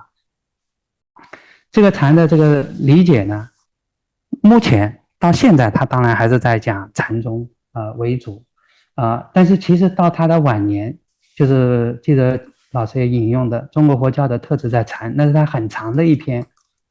讲文，给他的相当于内弟子那么讲的一篇长文那篇长文也有非常明确的一个问题意识，就是其实是针对的应顺的相当多的一个佛教的这个观点的一个太虚对自己立场的一个论述所以他的确他不是一个简单的好像一个思想史的一个文本，他有他的自己的一个判教在里头所以对于禅宗的这里讲的这个禅宗其实它是建构了一个不太符合历史真实的一个禅宗就是这个所谓的这个唐代禅宗，它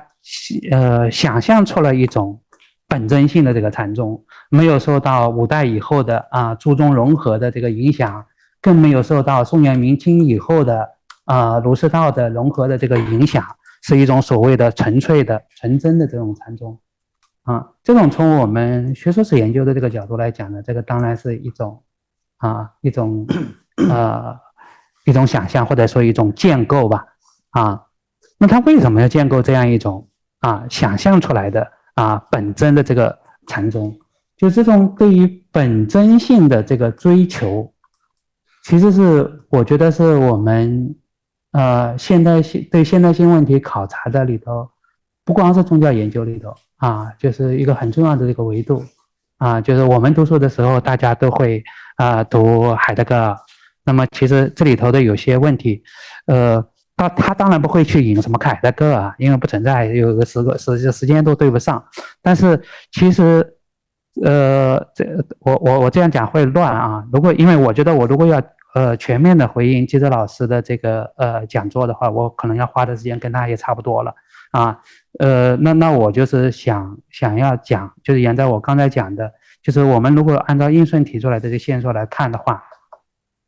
那么太虚的这篇唐代禅宗与现代思潮，它的宗趣是什么他当然比如说他在讲禅宗与现代学术思潮的时候，他有对于现代学术思潮的很多批评就是除了刚才杰德老师引用的他对于威廉詹姆斯的这个批评以外，他对于他这里讲的所有的这个各种的这种精神这种思想它都是对应的一种现代的这个学术思潮，而他对于所有这些现代学术思潮，伯格森的这个直觉主义詹姆斯的这个实用主义和罗素的这个个性主义，他通通都有批评当然就是有那个时代的这个用词的这个特点，有些词容易造成误会，比如说他讲的共产主义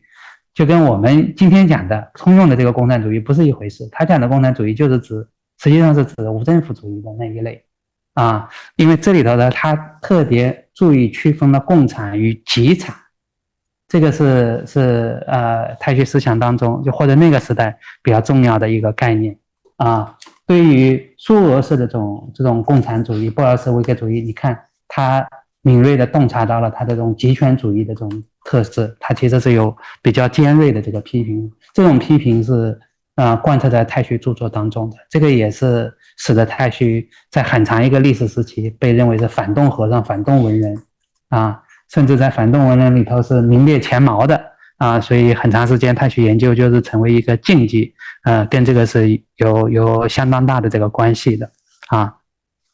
就他有这样的一个批判现代、化导现代的这样的一个维度，但是从他的这个落脚点来看，就是他要落到所谓的这个与社会思潮当中啊，他的包括最后的这个结论里头，你能够非常明确的这个看得出来，他的核心的这个关注点最重要的关注点还是落在僧团本身的这样一种现代化的这种改造，就是建构新僧啊。那比较有意思的呢，就是这一年，其实恰好就太虚的那篇铭文《整理僧伽制度论》，他自己宣布要停止刊行，就他认为早期的这个有些问题，先不发了。但是你看他结论里头，他又说德谟克利希的精神的这个整理僧伽制度论，那这个表面上看起来好像是有些矛盾的，那实际上就是说他在这个写人工与佛教的这个什么新佛化这些和这些文章当中呢，它有一些新的一些思想，对于改造就是佛教僧团的这个现代化有一些新的思想。最重要的一点呢，就是特别重视僧团的经济基础的这样一种自立，你要去所谓的要从事劳动啊等等的。包括后来居藏法师的什么生产化、学术化很多就是那个思想，其实跟太虚的这一年的这2篇文章应该说有相当大的这个关系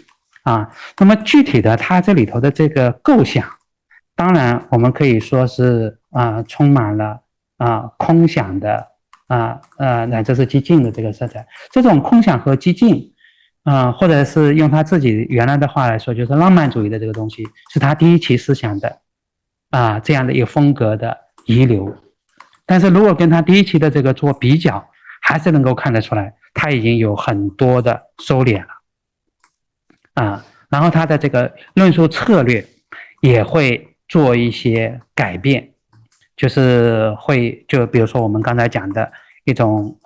建构出来一个想象的本真的这样的一种禅宗。那这个我这样表述好像很容易给大家的感觉，就好像这个人他就是用了很多权术权谋的这个东西。那这个如果造成这样的误解的话，我要马上做一个澄清，不是。这个跟太虚的这篇文章的一个在我看来如果从思想史的这个角度来讲，它的非常重要的独特的这个价值有关系。就是太虚的这个禅，他对于禅的这个推崇是基于他本人的禅悟经验的。就是我们要研究这些真正第一流的大宗教家，他们的这个思想都是从他们自己的宗教经验得来的也就是说从佛教的这个说法来说呢，就是从禅出教。所以他对禅宗的这个推崇和他自己的这个禅悟经验有关系。那他自己的禅悟经验当中呢，就不是完完全全的这个禅宗，而是经过天台教官洗礼的这样的一种禅所以在后来中国佛教的特质在禅里头，他也明确的说，就是这个禅不一定是禅宗，当然不排除禅宗，而是指戒定慧三学里头的那个禅定之学禅拿，但他又特别强调不只是那个定，是和那个智慧结合在一起的。所以这些表述在处处都可以看得出来，他对于禅的这个推崇是跟他自己的这个禅悟经验连在一起的。那么其实这个就涉及到这篇论述当中，在我们今天用学术的这个标准看过去，就觉得很粗陋的一些东西，它的真正的价值在于什么？在这里头他的这个方法，他是把佛教真正作为一种方法。另外一点呢，就是如果用这2年比较时髦的，就是向彪老师的把自己作为方法的这个说法，他也是把自己作为方法就是基德老师概括的这个几端当中，你会看到他讲什么全体圆融啊，讲这个美学的这个维度，这个维度我们做思想史的很容易把它理解成为好像就是跟各种当代的学术思潮当中的一维，但是这个好像稍稍有点就是你不太容易理解他为什么要重视这一块，因为前面他都明确的提了一个反例一样的批评的一个对象，但在这一块呢，他直抒胸臆的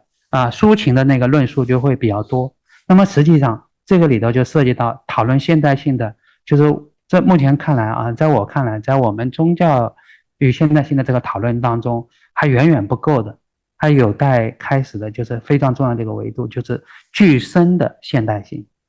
就是那个 embodied 载体的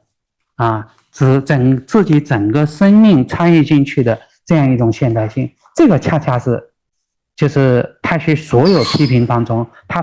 作为一个宗教家，作为一个宗教师非常独特的一个介入的一个维度那么如果我们联系到就是海德格尔讲的人思意的这个栖居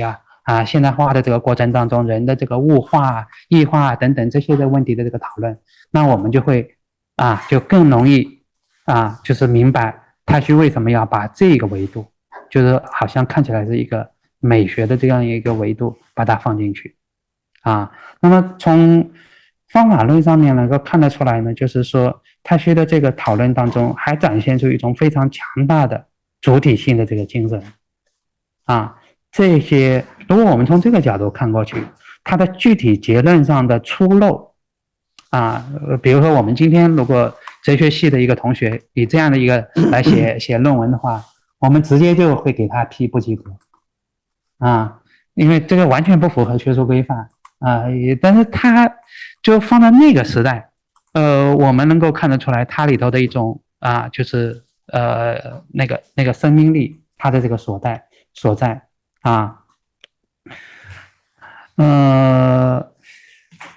可能要讲的我不知道就是要展开来的可能不太容易讲。那有一个方面就是太虚的这个论述当中除了这种具体论述的这个出漏之外，那我觉得面对太虚的时候，我们感觉困难的就是我们一些条分缕析的，包括所谓的多学科综合的这个方法，在面对这样一个活生生的多面向的大宗教师的时候的，就是工具上面的一种乏力感。比如说基德老师开头也讲到了宗教与现代性当中的这种各种关系。我当初研究宗教与现代性这个题目当中也做一种概括。我在那个威尔森的这个基础上他的这个5类型的这个模式，从主体性这个角度来去想就是这个行动主体，它可以对回应现代性的时候可以采取各种模式，从革命的、维新的、守成的、复辟的，就是基要主义的这种派别的，到脱异的这种5种类型当中那当我们来处理太虚的时候，就会发现好像很难把它套到哪一种具体的这个类型当中去。它的这个论述当中似乎每一种成分都有。这是我们在阅读太虚这个文本的时候感觉到，就是我们既有的这种研究方法，在面对这样一个复杂的多面的人物的时候，就感觉到的一种困难。那我个人感觉呢，其实就是因为我们的这样一种学科建制和我们这样一种条分缕析的这个方法，没有关注到就是它作为一个就是完整的在它本身的这个宗教经验的这样的一个维度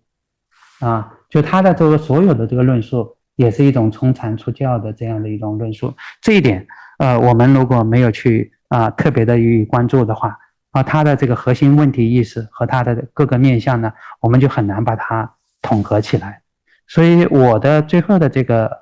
讨论的这个部分呢，并不是针对记者老师的讲座本身，而是把它就是把它作为一个问题，作为一个可以研究可以拓展的一个新的领域，一个新的方向提供给就是更多的这个研究者，特别是年轻的这个研究者。好，我就先讲这些。好，行，谢谢那个宣老师，他对这个太虚大师的思想不同阶段做了一个说明啊，然后像对于阅读宗教家的文章和我们阅读学术学者的文章是不一样的啊，是不一样的。我们今天还有2位老师，看看叶老师还有那金老师，你们叶老师对于这个太虚应该是关注很多的啊，是吧？好吧，你也说一些吧，好吧，来，叶绍勇老师是我们这个龙树中观学的研究大家。没有，不敢。谢谢记者老师的精彩演讲，也受教育非常多，也听了2位雨坛老师的回应，也感觉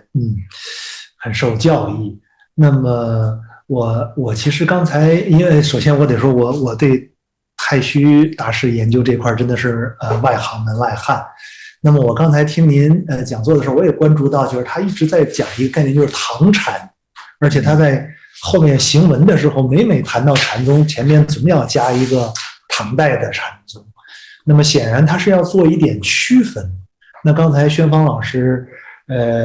也谈了，说他的这个对禅宗的一种主张，很大程度上是自己的一种建构，甚至是一种重构。那么就像现在这 PPT 上一句话，宋元明清，他认为这个禅宗已经堕落了。那表面上看，可能这个唐禅似乎要区分于宋元明清，或者区分于后来的这种不纯的，而他要重新建构一个本真的禅。那么从这一点上，我不知道这是不是他强调唐禅的全部，还是说还有一些别的考量。那么我觉着吧，我们有时候思考这种近现代的一些现象，总要跟现代很多事儿联系起来思考。这就让我想到呢，比如说我们确实现在走到哪儿都说禅宗是最有中国特色的佛教，是最反映中国佛教特质的那就是最反映中国佛教传统的一个代表。但事实上，在世界范围内，这个中国的禅学没有地位，那是日本禅的天下那么就是从这个视角来看，能不能或者说，即使这个我刚才还查了一下，就铃木大拙其实比太虚大师要大20岁左右。我不知道当时他在谈这个唐禅这个概念的时候，铃木大拙那个禅学思想可能还没有产生那么大影响在西方，因为铃木大拙活的岁数太长了，1920年才出版是吧？所以他那个时候20几年还没有出来。但是我们呢，就是我们不妨用过去的做一个这种非时序性的一种对比吧。那么就是为什么日本禅宗能够成功，而我们最具中国特质的禅宗直到现在还是这么一个状况？这里面有什么值得我们？当然我们不是说一定要把什么弄起来，一定要怎么着，但是这里面有什么反映了一种什么样的问题？由此我也思考，也想到，就是我去年在牛津大学那个旁边那个Blackwell 那个很大的那个书店，那个佛教那一架子上，我就看这个英文的佛教著作，当然那个南传的咱不说，那是单说，再说虽然藏传佛教也属于中国佛教的一支吧，但是那个也是另外一个事儿，咱们单说。就说咱们以这个汉字为载体的这个体系，看不到任何一本我们哪怕是台湾的呢，就是这种我们中国人的著作。那么早一点的，虽然现在稍微有点过去了，早一点的就是铃木大拙那些禅学。新进的连这个现在不能说有多么火吧，反正经常能看到的就是那个一行的那个越南的。我就想到我们这个汉传佛教，日本、越南这过去受我们阶级的穷邻居都发达了，不能说多发达吧，都产生影响了。那么我们自身的影响又在何处？而一旦现在，比如我们现在谈，真要我们要让中国的这种，哪怕重构一个像像太虚大师那样重构一个唐禅的概念，把它让它现代化，去让它在世界的思想界产生影响。其实这里边面临很多困难，一个就是前面堵着一个日本禅，就包括刚才那个玄芳老师谈到一个 embody 的一个，包括一个美学的问题。现在我们汉传佛教美学前面也挡着日本的美学，就是现在你在中国建个唐代建筑，别人就说这是个日本建筑，对吧？现在他似乎已经把我们的路堵得那我们以后当然现在可能走不走，但是以后怎么样都要想思考的这个问题，我们怎么走啊？这是我的对这个偏现实问题的一个考虑。其实我最近还有一点想法，那这个想法可能就跟这次讲座就更没有关系了，但是我就顺带也说出来，就是如果禅宗哪怕我们构建一个唐禅往外走，那么由于其实这个一谈到佛教在世界上的传播，我们过去都没有意识到一点的，就是我们除了日本这一个你说的是竞争对手也好，其实还有一个竞争对手就是印度。比如占到中国思想界佛教思想界很大成分的这个如来藏思想，而如果你拿着这个，刚才我看你们也重点读到一句话，比如说我心印佛心，这种带有鲜明如来藏系思想的这种体系要往外走的话，你可能面临的不是和日本人竞争，而是和印度人竞争。他们这个现代的费檀多的这个现代化的体系，从拉达克利什纳，还有这个辩喜，他们把瑜伽和现代费檀多结合起来的这个讲犯我合一这个体系，我们哪怕我们把禅宗走出去讲什么光明藏，讲这个心佛合一，反倒还不如他们更有话语权。所以我在国外跟他们有时候这种比较通俗意义上的层面聊天的时候，我觉得我们前面也被人堵，是后面的人堵，那么我们的出路在何处？就你一个东西，你怎么让人产生兴趣？我们先不说有深度，你怎么让人有兴趣？就当年虽然太虚大师在法国的演讲，刚才几位老师都说到了，总体来说可能是失败大于成功，但是它也是一次很有意义的尝试。那么这条路我们以后是不是还要接着尝试？就包括当年列维说这个，我们以为要找一个什么欧吕过来讲唯识的，人家其实当时真请欧吕过去讲，我估计是能产生很大影响的。但是那列维说你从哪儿整这么一个人在这讲这个？那么这些都是我们要考虑的问题啊。像这方面，当然也请几位老师看有没有点拨之处啊？感谢。那个鞠老师你先记一下，那看看金老师你有吗？山西大学哲学系的金老师。谢谢李老师，谢谢金老师，谢谢各位评委老师。我谈一下我学习的一个体会。太虚大师我以前关注的不是特别多，就是当时在写普陀山佛教史的时候，记得查过一些资料，因为他当时在普陀山闭过关，而且应该他一开始是想要在出家的时候先去的准备去普陀山，结果坐错船，后来去了苏州，大致就是一些这样的经历，包括他后来在锡林堂闭关写作。其他的关注不是特别多，尤其是关于太虚大师关于禅这一部分的了解，仅限于我们说中国佛教的特质在禅这一部分。今天讲到的，我感觉季老师就是不仅是提供了一篇文章，而且在对这篇文章的解读的过程中，提供了一个思路，一个研究方法，指明了一个方向。这是我能够感受到学习和体会的一些。大致我就是这些内容，其他的没有了。谢谢各位老师。谢谢金老师。那怎么样？那个鞠老师，要么你先回应一下叶老师还是前面几位老师啊？好，等会我再提一下。好的。你看这个我过来讲座的重要目标是一个跟大家学习，这个目标看来是达到了哈。刚才几位老师谈的问题都非常好。那个建新老师呢，就是把我研究的背景啊讲了一下，然后申芳老师呢，也是尤其是帮我们梳理了一下太虚研究的背景。我觉得这2个背景呢，确实就是能够理解为什么我会关注这样一个议题啊。那么我觉得我简单回应一下，就是说其实我们选择一个文本啊，或者我们确定一个研究对象嘛，我们是有不同的考虑因素的啊，然后有研究目标，有研究策略。那么当然我的目标显然并不是要去系统的来概括就是太虚禅的思想啊，因为我目标并不是简单的思想史的。任何一个文本的价值呢，有当时的价值，也有当下的价值啊。那么当时的价值呢，就是对太虚大师本人的那个思想的建构，以及他自己面对他的论证对手啊做的反应，这是他当时的价值。那么当下的价值是什么呢？当下价值就是说，我们可以看到在近代佛教史上，曾经有佛教这个大师他们是如何面对世界发言的啊？我觉得这个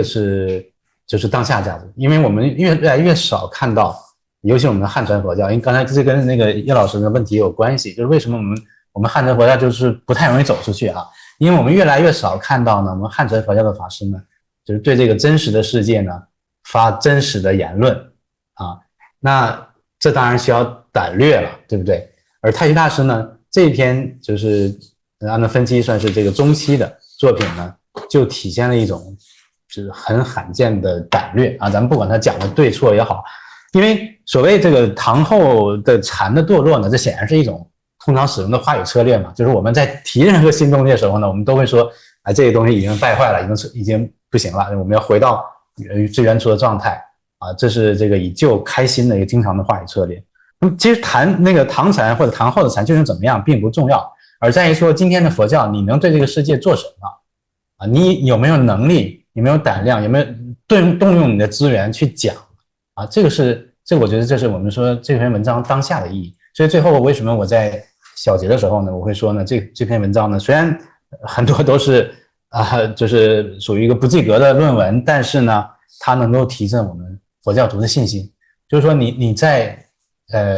一个舆论场当中呢，要有自己的位置哈。那我举个简单的例子吧，比如说我们知道最近2年的那个人工智能发展是非常的快，对吧？发展非常快，但是我们可以看到，已经有很多的宗教界的人物就是对人工智能的发展呢有过言论，就西方世界就是不单纯是运用这个人工智能，就你不能把它简单看作一个手段，你要把它看在人类发展当中的一个跳跃的一个关键时刻。那么就在我来这个北京之前，就3月底的时候呢，那有一家大的人工智能公司呢，还特意召集了一些宗教界人士来考察，就是说来讨论说我们人工智能是不是也可以有道德啊？这是很大的问题。但当然很遗憾，就他所找的人呢，全部都是基督教系统的，就天主教的或者是那新教的，因为在美国嘛就压根儿就没有我们那个就是其他宗教传统的。那有可能将来他会考虑到这个问题嘛，宗教多元化的问题，他可能去找其他宗教，但是那个时候会不会找我们汉传佛教的，我觉得也很难就是但是他不找没关系，看你有没有去想到这个问题，你有没有去运用你的资源去这些问题发言，而这些都是可以跟那个太虚大师的这个当时的采取的行动联系在一起的。那么当时我说我用政治禅学来做概括，对吧？那我们比如说过去10年当中，我们经常一个讨论的话题是儒学在今天的地位，我们有政治儒学，对不对？政治儒学内部也有各种各样的流派了那佛教有没有这样的想法呢？难道佛教就对政治问题就是无言可发吗？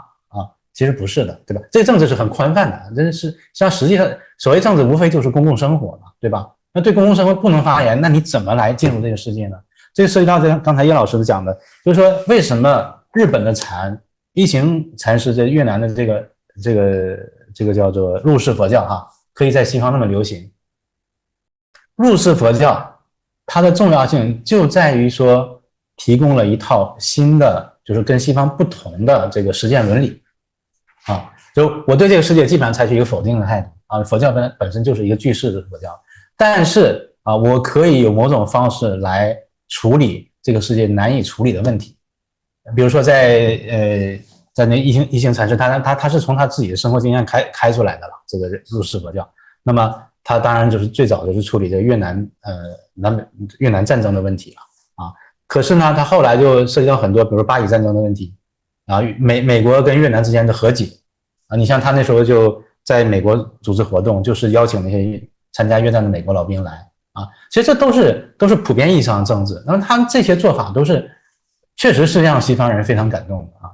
而且也提供了另外一套想法啊。因为你不在佛教的那个论述当中，那你可能这个和解它就不是这样的一种和解方式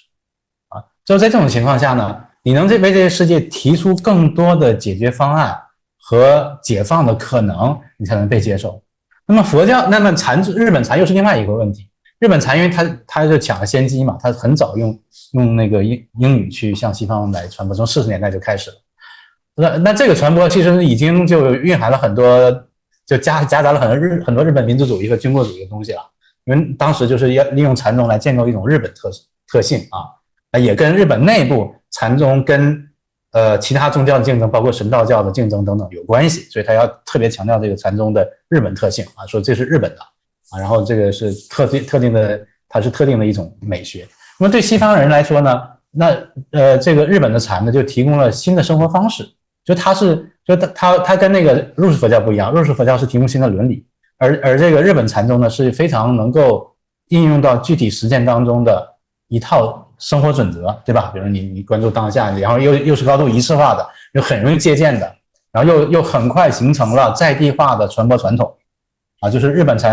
当时有几位禅师啊，他这个当时这个传播，就是将来有机会我们可以再具体讲啊，因为我最近刚好就特别关注这个禅宗在欧洲的发展。那么它是一个双向的，就有一部分西方人，包括英国人、德国人，去日本学了禅回过来，也有一部分日本人呢，同时就在60年代的时候就同时从日本又到了西方啊，一个双向的传播。但不管怎么样，他们都很快的建立了在地化的传承体系。就今天我们去西方呢，去德国去，因为这禅宗最强的就是德国跟法国了啊。日本来第一站就是法国。那么看到就现在那些，因为在他们有几百个禅修中心了。主要的禅师这都是当地的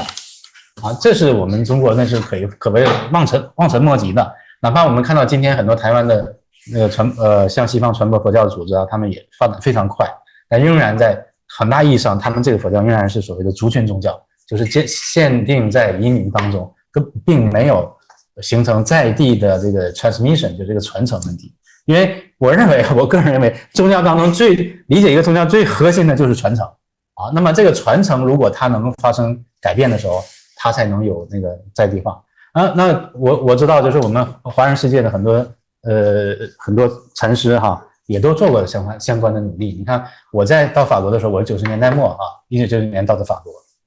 那个时候因为我对佛教感兴趣，我自然到书店就跟叶老师一样也去看一看这方面啊。但那时候我还真看到一本就是法语的那个禅宗的书，那就是台湾圣严法师的书。翻译成法语，那很早了，就2000年代出了，那是唯一一本啊。那么后来呢，我慢慢到2010年、2020年，最近就是多一些了我们中国大陆的法师呢，也开始把他们的文本变成西文对外传播我们先不管内容怎么样，但是呢，他们有这个努力还是值得赞赏，对吧？可是呢，他们这个翻译呢，基本上呢还是。就是可能自己投资做翻译，然后印出书来了，可是并没有真正能够进入到当地图书市场的流通体系当中，也就是没有什么发行宣传这一套东西所以这也是很难进入的。当然这个还是策略层面上的东西，那最根本在于说，就像叶老师讲的，你前面有了日本了，然后你还有了就比如说这个入世佛教其实就是人间佛教嘛，完全是一回事儿。可是你在这种情况下，你能提出什么新东西？但你要提新东西呢，不是空想出来的，说我想这套东西是新的，今天要创新太难了，大家全部都是一体化的，而是说你要能对新问题发言这个也就再回到我这个我关注这个论文的原因，就比如像人工智能这样的问题，你要能对新问题发言，提出新的解决方案，那你自然就是能够被人重视的，而不是说我在我的小的封闭空间中想出一个新东西来。这样是想不出来你只有在跟社会直接的交流当中，才能被社会理解和接受。你就先回应到这里。好，谢谢徐老师啊，这个佛教禅宗在欧洲的或者在西方的传播，确实中国的禅相对来讲少一些啊，但不等于没有啊。那么怎么样进入，又是一个怎么进入主流西方的主流世界，又是一件事儿。对啊，像汉语的禅宗文献翻译成西文的不少，在美国不少，但是他们还没有进入到公共的那个主流的普通人阅读的渠道里面不少啊，对的，教团里面不少，但到公共主流世界相对欠缺一些，确实欠缺一些，尤其是对于年轻人，对啊，你像60年代的美国。这个铃木大作的书是大家好像不读2本，那基本上就你称不上是一个当代年轻人，对不对啊？真的但是后来慢慢也退潮了，对的啊，退潮了。然后日本后面的一些道元禅的更理性的一些研究成果，对于道元禅师更理性的一些研究成果就开始登上舞台，但是好像也没有太多的进入就说西方这种主流的流行文化圈，对对啊，比较少。那么我想今天这个讲座还是确实很有意义的啊，就是说因为讲了太虚这个人，而且我很好奇的是，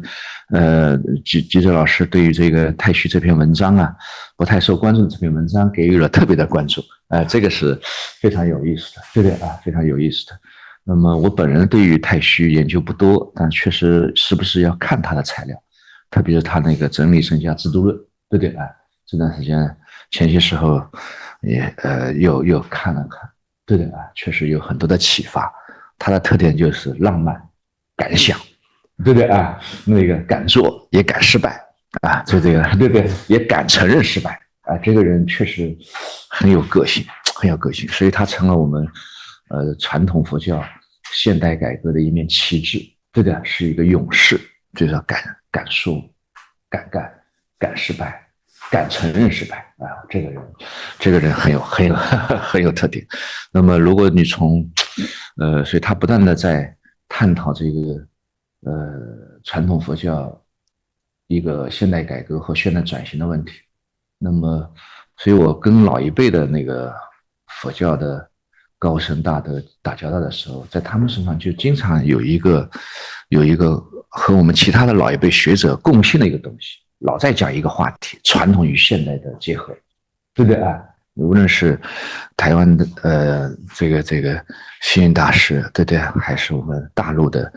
金辉老和尚，还是我们学术界的那些泰斗级人物，季羡林先生啊，对不对？我们罗玉烈先生啊，等等。他们都在探讨传统与现代的结合。现在这个概念谈的少了，我们都能用时代化这个词来说了。那么谈前面那个话题的时候，传统与现代的时候，始终就面临你怎么去概括传统啊？这个问题到现在还没有讲的，就是说还有很多的讨论的余地。那么你怎么去认识这个现代社会，甚至怎么去认识这个当代社会？实际上是当代社会的内涵是什么？实际上到现在还是在变化，急剧变化中。就是说你不同的阶层、不同的国家、不同的人群，实际上对这个当代社会的理解实际上不一样的。所以你想要从佛教里面调用什么样的思想资源，实际上是态度是千差万别的。所以实际上太虚是代表了一类人，就是说他对于佛教，当然他因为他是僧人嘛，所以他对佛教一往情深，是非常积极的去调用他想调用的资源。所以一方面他无奈于佛教在现实社会的实际处境，对不对啊？这是一个社会学问题，实际处境是什么？对啊，那个你要翻开民国时候对于佛教不太友好人对于佛教的一种描述，那你触目惊心的，对不对啊？触目惊心的，这是另外一类人，就是他对于佛教不太友好的一个群体，他对于佛教的一个描述。所以太虚实际上是处在这样的一个，就是说你既要面对一个实际处境，又想从佛教里面找到治疗现实人生，甚至还想救亡图存这样的一个思想资源的时候，他充分发挥了他的个性，对不对？浪漫的想象，对不对？浪漫想象，同时还想也不顾佛教界的实际情况，要进行3大改革、3大革命。教理、教产、教旨革命，对不对？尤其是教产革命，哪是你想改就改的，对不对？触动了多少人的那个佛教界内部的那个最敏感的一部分关切，对不对啊？所以这个呢，实际上太虚这个人确实是非常值得我们深入研究。那么，所以当然我们学者的话呢，就不断的讨论，实际上是就是说客观的判断。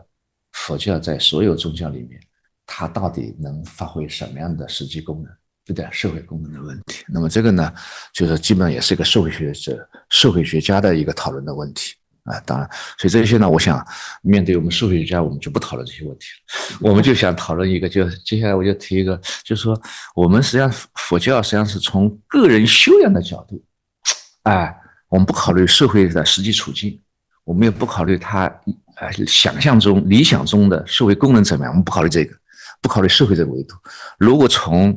个人修养的角度来讲，你从一个社会学家的角度来看，佛教可能发挥一些什么作用？太虚能不能给我们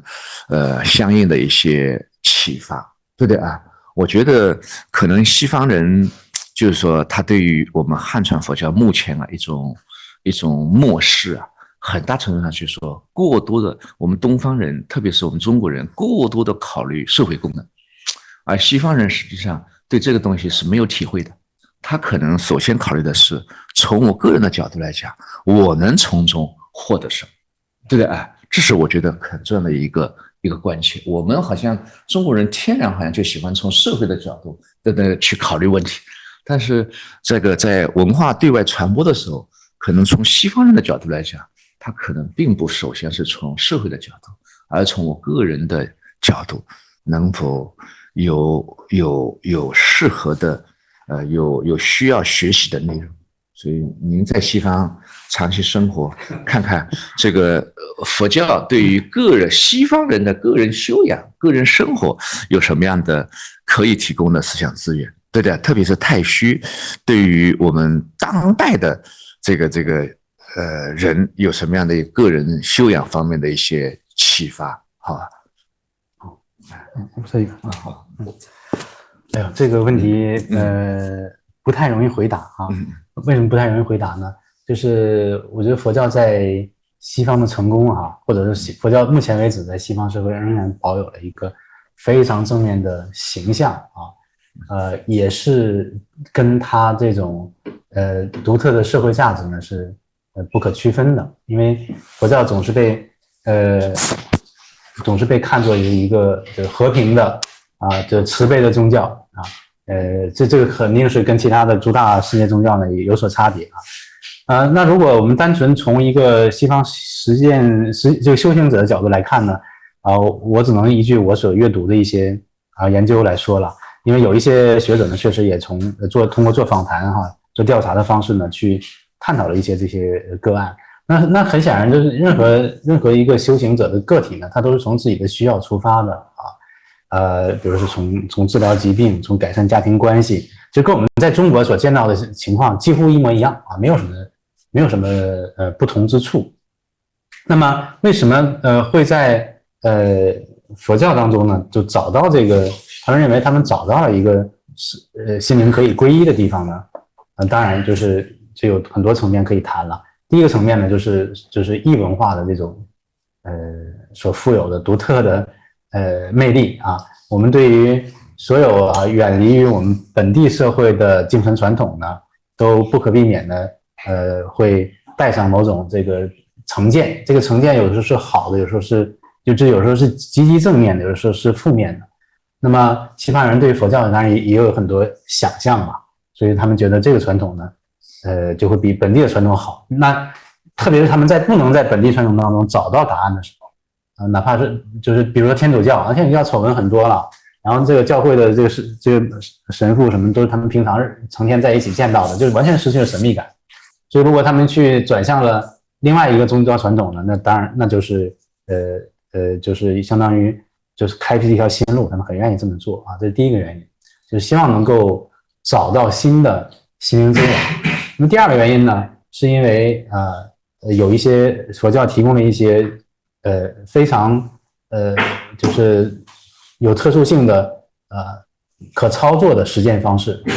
啊，那你就说禅啊，禅的日本的禅这么流行，就只管打坐嘛，反正你进来很容易进入，你要做的第一件事就是要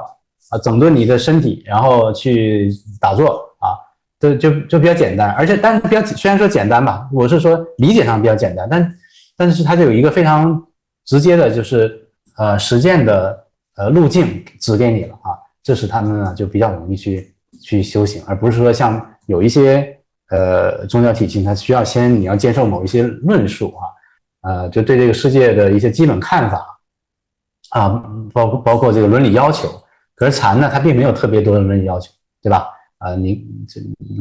哪怕就是说比如说我不吃素什么都无所谓，你先打坐再说啊。那这呢也是很多西方人呢能够接受它的一个原因。那么第三个原因呢，当然就是我觉得还是跟社会因素分不开的，就是有一些道德因素了啊。虽然像一星禅师啊，我们讲越南一星禅师就是这方面很好的一个代表。他其实呢有很多针对个体修行的表述啊在里面，比如说他把我们的三皈依五戒完全都用现代语言重新做了诠释，把现代生活当中的细节也都加进来。比如他五戒，你这个不饮酒，对吧？那他就加入进来什么不吸毒啊，什么这些都放进里面了。然后他的组织这个活动呢，每天早晚课。那你要是愿意的话，你可以用传统的方式，那越南的传统方式跟我们差不多嘛，那早晚课的唱诵方式。你要是不愿意呢，你可以用西方的方式。那西方呢，就是所谓的格力高力式的唱诵的办法啊。这个他就是为了跟当地的民众呢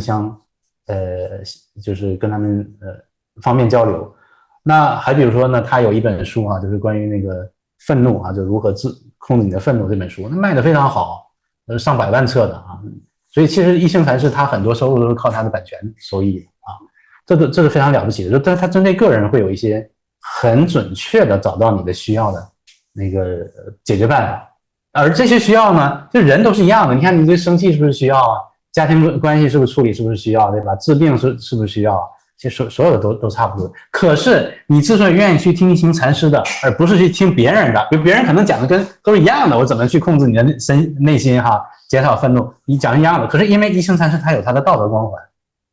对吧？他有这个入世佛教的整个大背景在里面，就是他如何面对战争，如何面对冲突的不同群体啊，如何去协助受到战争创伤的人恢复。这些道德的光环呢，使得西方的参与者也得到了自我肯定。甚至在某种层面上啊，之所以那么多人都被那个藏传佛教吸引过去，也是这个原因。就他参与藏传佛教本身就使得他有一种道德上的优越感啊，所以这个呢也是不可忽视的。那我认为呢，佛教在当今社会呢，还是无论对西方人对中国人的都有它不可替代的地方。那这个不可替代的地方就在于它的世界观啊跟其他宗教不同，因为它对世界的基本态度呢是否定的啊。我就是觉得我要反复强调这一点，就佛教对世界基本态度是这个第一义就是苦嘛，就一定要讲苦。那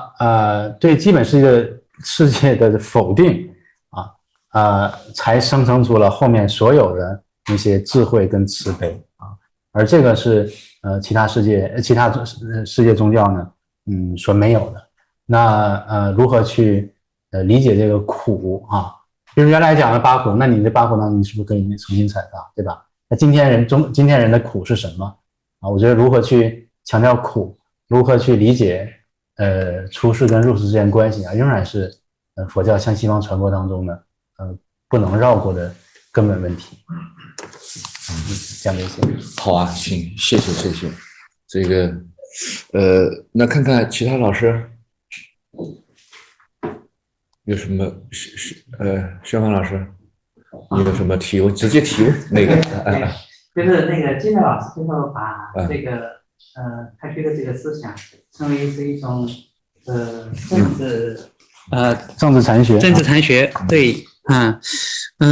这个我们这样去解读当然没问题，是可以去看到，就从这个方向去切入的。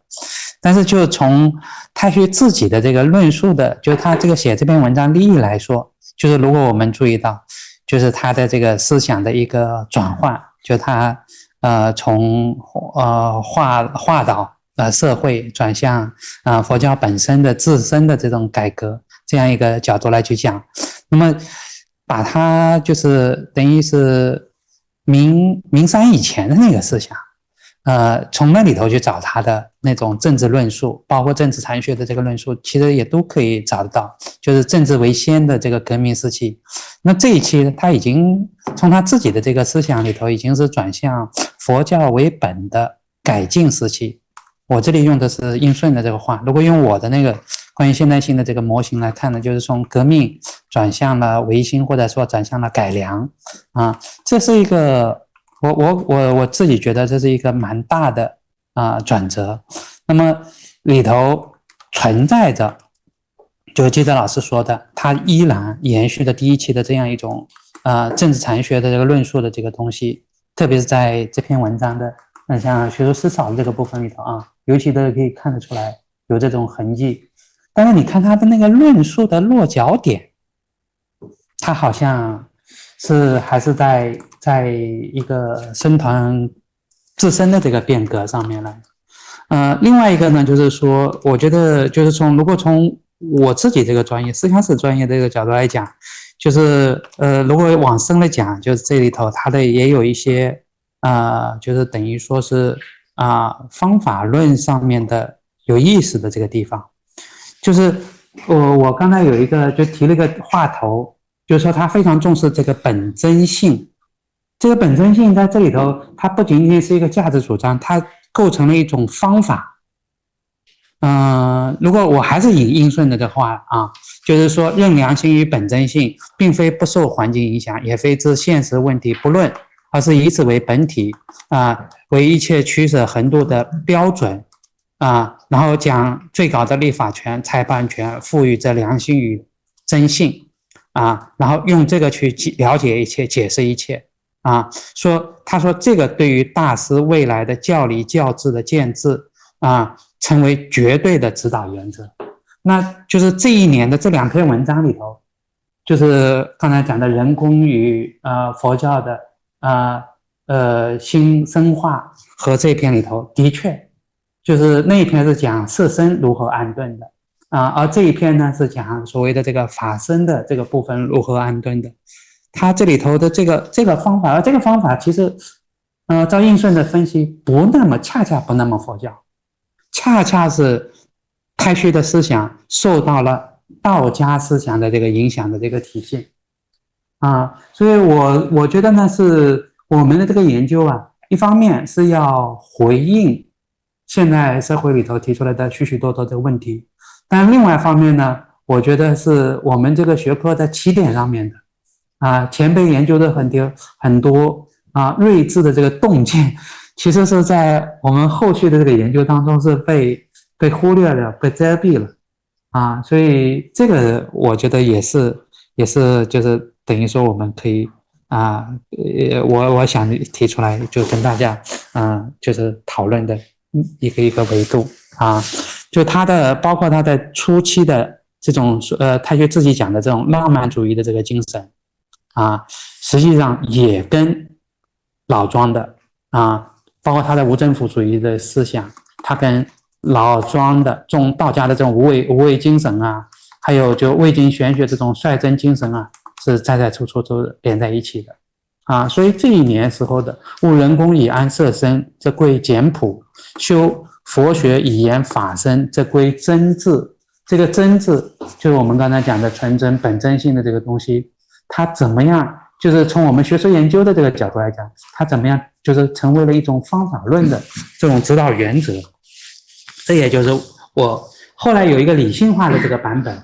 就是应顺的以佛法研究佛法的，把佛教的这个三法印成为一个研究的这个法则。这其实是我作为一个学者在接近这些第一流的这个大宗教师的时候，无论是应顺还是太虚的时候，感到最震撼的这个地方，就他提供了一种就是全新的然后又是统合的这样一种理解可以入乎其内又可以出乎其外的这样一种研究佛教的这个方法。就比如说我们刚才讲到的太虚就是思龙老师讲的这个特点，也是应顺一再强调的。他提出 N 多种方案来，发现不行，他立马就说这个放弃，这个作废。包括这个他的这个就是这个铭文《真理圣洁制度论》，他也就是这一年说宣布停止暂停，我不应了认为就是觉得有问题但他的根本思想又没变。他这样不断变和不变里头，这个的确是一种禅宗的这个精神。那么他里头他自己他又是一个就是有深刻的宗教经验的这样一个大宗教师，所以他不是一个有学无根的人，就是今天这么说明天那么说。那么在这个变当中的那个不变的这个东西，我感觉就跟他这里讲的把自己作为方法，把本真心作为方法连在一起。这是我试图用我们学者的语言来重构他们教内的人，就是他最杰出的这个学生对于他老师的最亲切的这种观察。而且应该就圣严法师说的，应顺应该是最懂太虚法师的这个人，而且他不光是编了全集，他自己的思想的应顺思想里头的几乎所有的这个东西都可以从太虚那里找到端倪，找到他的很具体的这个文本的这个关联。那我想做的就是对我们学者来说，可能怎么样把他们师徒之间传承的这种心法做一种学术性的这个重构和重塑，这个还是而不是我们单纯的就是只是把他们当做一个研究对象，或者是当做一种研究资料，就他们在什么地方，就是这些个我们研究的这些人物，他们有什么办法重构我们自己的研究方法。这个是我觉得特别有挑战也特别有意思的一个问题但是这个可能跟我们刚才讨论的这个方向有点反，因为我自己做那个佛教与现代性研究的时候，一开始的这个切入的兴趣点也是完完全全像基哲老师这样的。包括我去那个哈佛那一年讨论的时候，像汉传佛教我们国际化的里头，当时有几个西方的年轻的这个学者，他们就说，如果我们要讲成功经验，大概慈济可能就还不是佛，他们说的还不是佛光山，说慈济大概可以算一个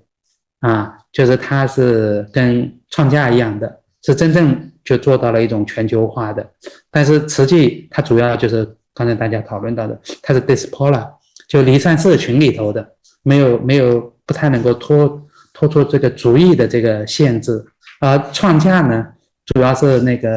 就是那个 blue color 蓝领的那个，也有它的这个阶层的这个距离，还没办法成为一种全局性的这个影响的。是这些东西的这个讨论跟我们刚才讲的貌似是在两个方向上，但我自己原来的就是在研究这个问题的时候，就思路越来越被他们吸引，就牵扯到，就发现如果我们研究者自己的就我们的整套方法，我们整套的这个视域还是表面上看起来很现代的，但其实是非常近代的，非常启蒙运动的那种框架的话，就是好像要分的，要给混沌做七窍一样的，要给它那个井井有条的规规整整的放到各个格子里头去的，这套方法本身恐怕有问题。这是我觉得就是要反省的一个问题，就是那个Rico 讲的，要怎么样澄清我们作为研究者的这个立场本身对，我在阅读的时候觉得太虚立场的这种犹疑和暧昧，其实反过来也反映出来我自己的那个研究方法的一种犹疑和暧昧，因为我总想把它放到一个好把它命名的一个格里头去。那么这个活生生的在太虚就是一个非常典型的例子它很难把它放到一个格里的，不像印顺一样的非常清晰的，你可以给它画一个轮廓。那么太虚它很多面，在这一篇文章里头它都有很多面啊。我们比如说你可以给它贴一个政治禅学的这个标签，我也可以给它贴一些另外的一些标签，但是你会发现它的那个论述当中总有一些是就是我们说的研究宗教的时候，你把这些螃蟹都放进去了，总有几只螃蟹跑出来了，又遇到那种困境啊。我觉得这个也是，就是这个是一个，就是从方法论上的这个反省，或作为研究者立场的本身的这个反省，可能也是我们在接近这些文本的时候要考虑的。好，怎么样？我非常感谢那个向阳老师刚才的评议啊，这非常有深度，提了很多思想史研究的重大问题，可以说是就是我们怎么样把这个研究跟首先要充分理解研究对象，同时把这个研究和我们本身的作为一个学术人的自我建构呢，也是结合在一起而且对我呢，也对我的这个就是理解太虚的文本呢，也提供了非常好的一些研究建议，可以说然后我会再去关注那个印顺印顺对太虚的分析跟论述了，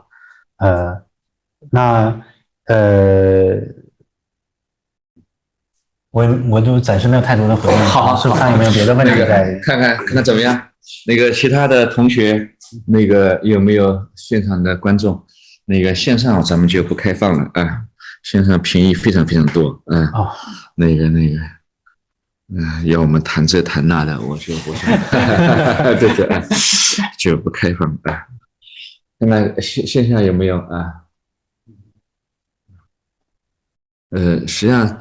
刚刚我是谈了一个就是因为从个人现的角度来讲理解太虚的思想，因为刚刚提到了国际传播的问题，对的，那个中国佛教国际传播的问题，那实际上我想这是一个维度。那现在我还是回过来就是说从你今天这个讲座的主题上来讲，还是它的佛教的一个社会处境和社会功能的问题。你觉得太虚提出的那一套对于生前制度的那个改革方案，现在还有哪些可以值得深入思考，或者是可以借鉴的一些内容？对对这是一个大陷阱，对，可以适当的讨论一下，简单说一下，你看看因为他的方案呢，说实在过于理想化，对不对过于理想化。他比如早期比如他对于金灿佛教，因为出于对于佛教理念的理解的变化，所以他反对佛教传统寺院做一些金灿活动。那么对吧？这个他批评呢也是有道理的，但是他进而呢要求就是大家不做金灿，那当然这笔收入就没有了嘛。对不对所以到了后期发现早年他就很理想，因为到了后期他就意思就是说金灿还是该做还是得做这是一笔重要的收入，对不对是不是所以你看看他这个前期后期，他理想在你的理解中，他理想的一个现代中国的僧团该是什么样子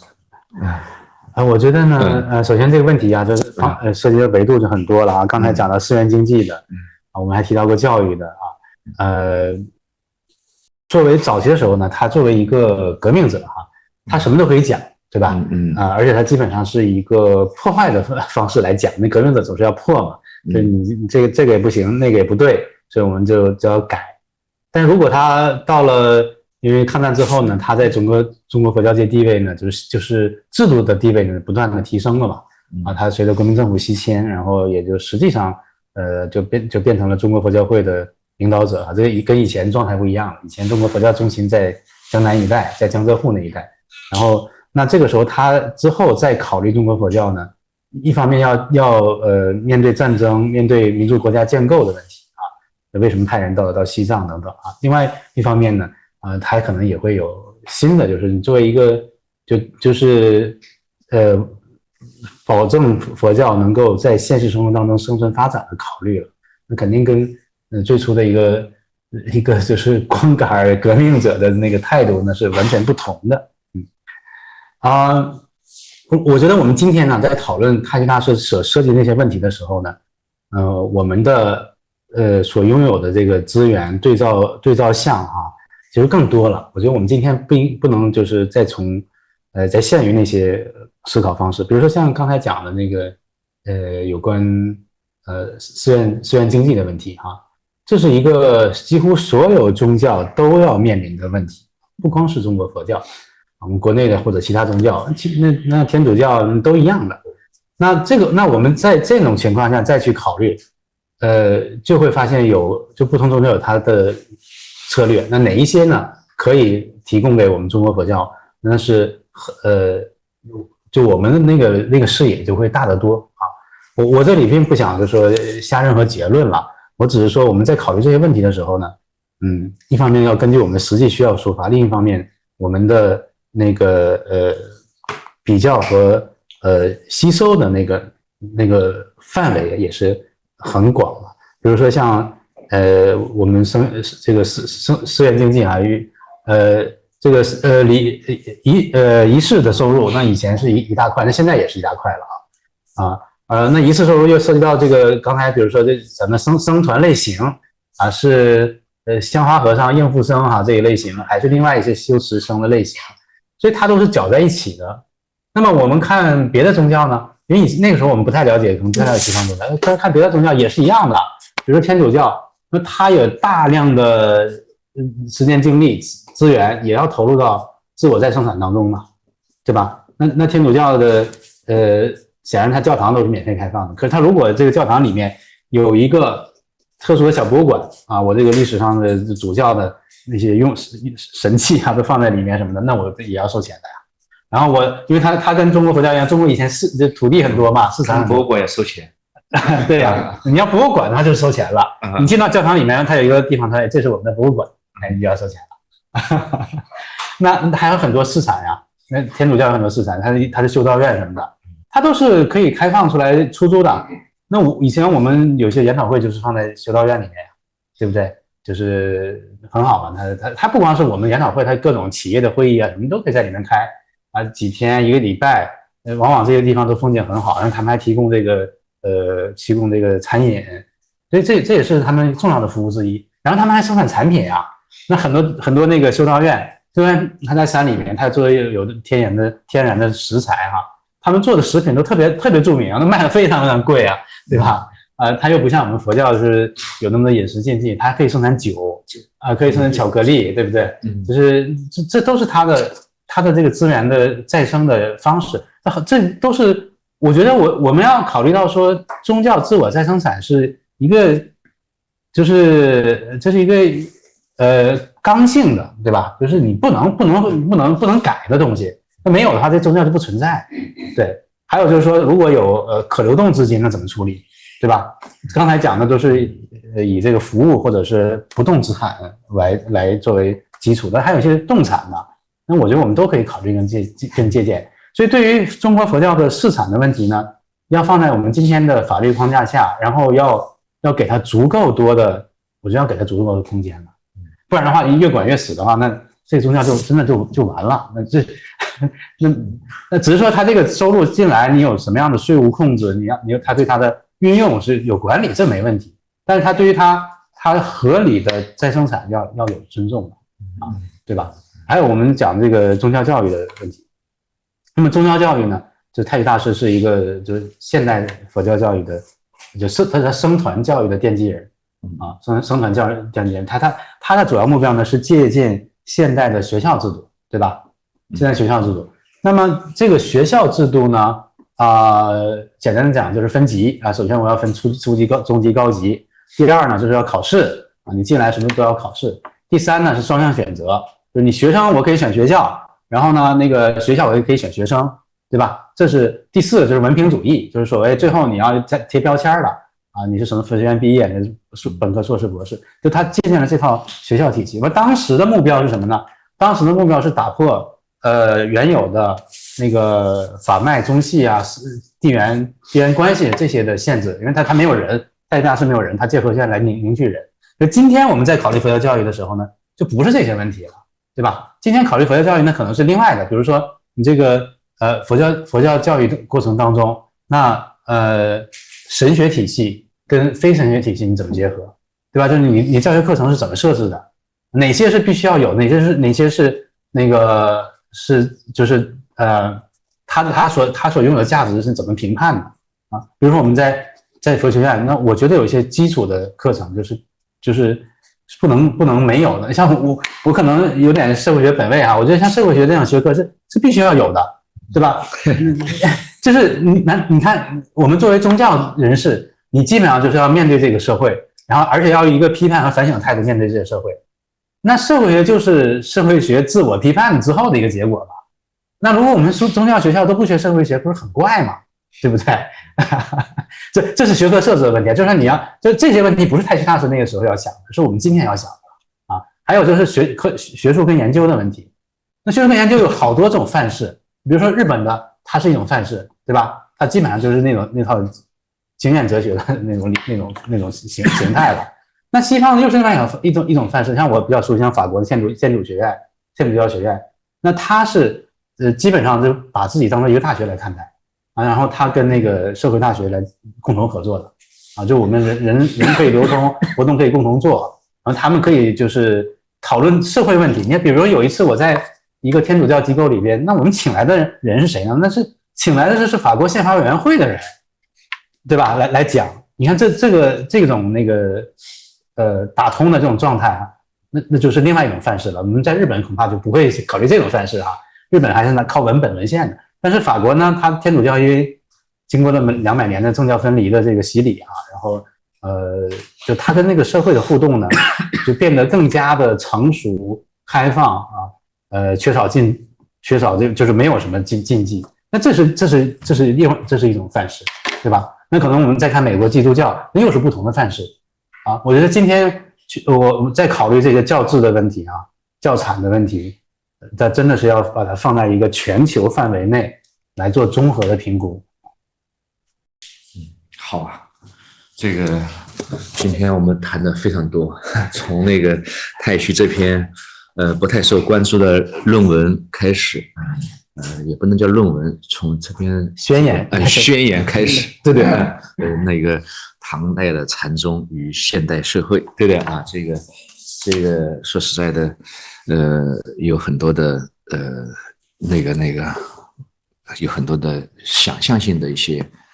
理解和呼吁，对的啊，实际上是呼吁也很重要。我们现在有很多学者，实际上是他的主要工作是在呼吁各种各样的问题，对不对啊？那个学理性的探讨实际上是并不是特别深入，对不对啊？但是呼吁，所以说呼吁也很重要。所以在一个重要的一个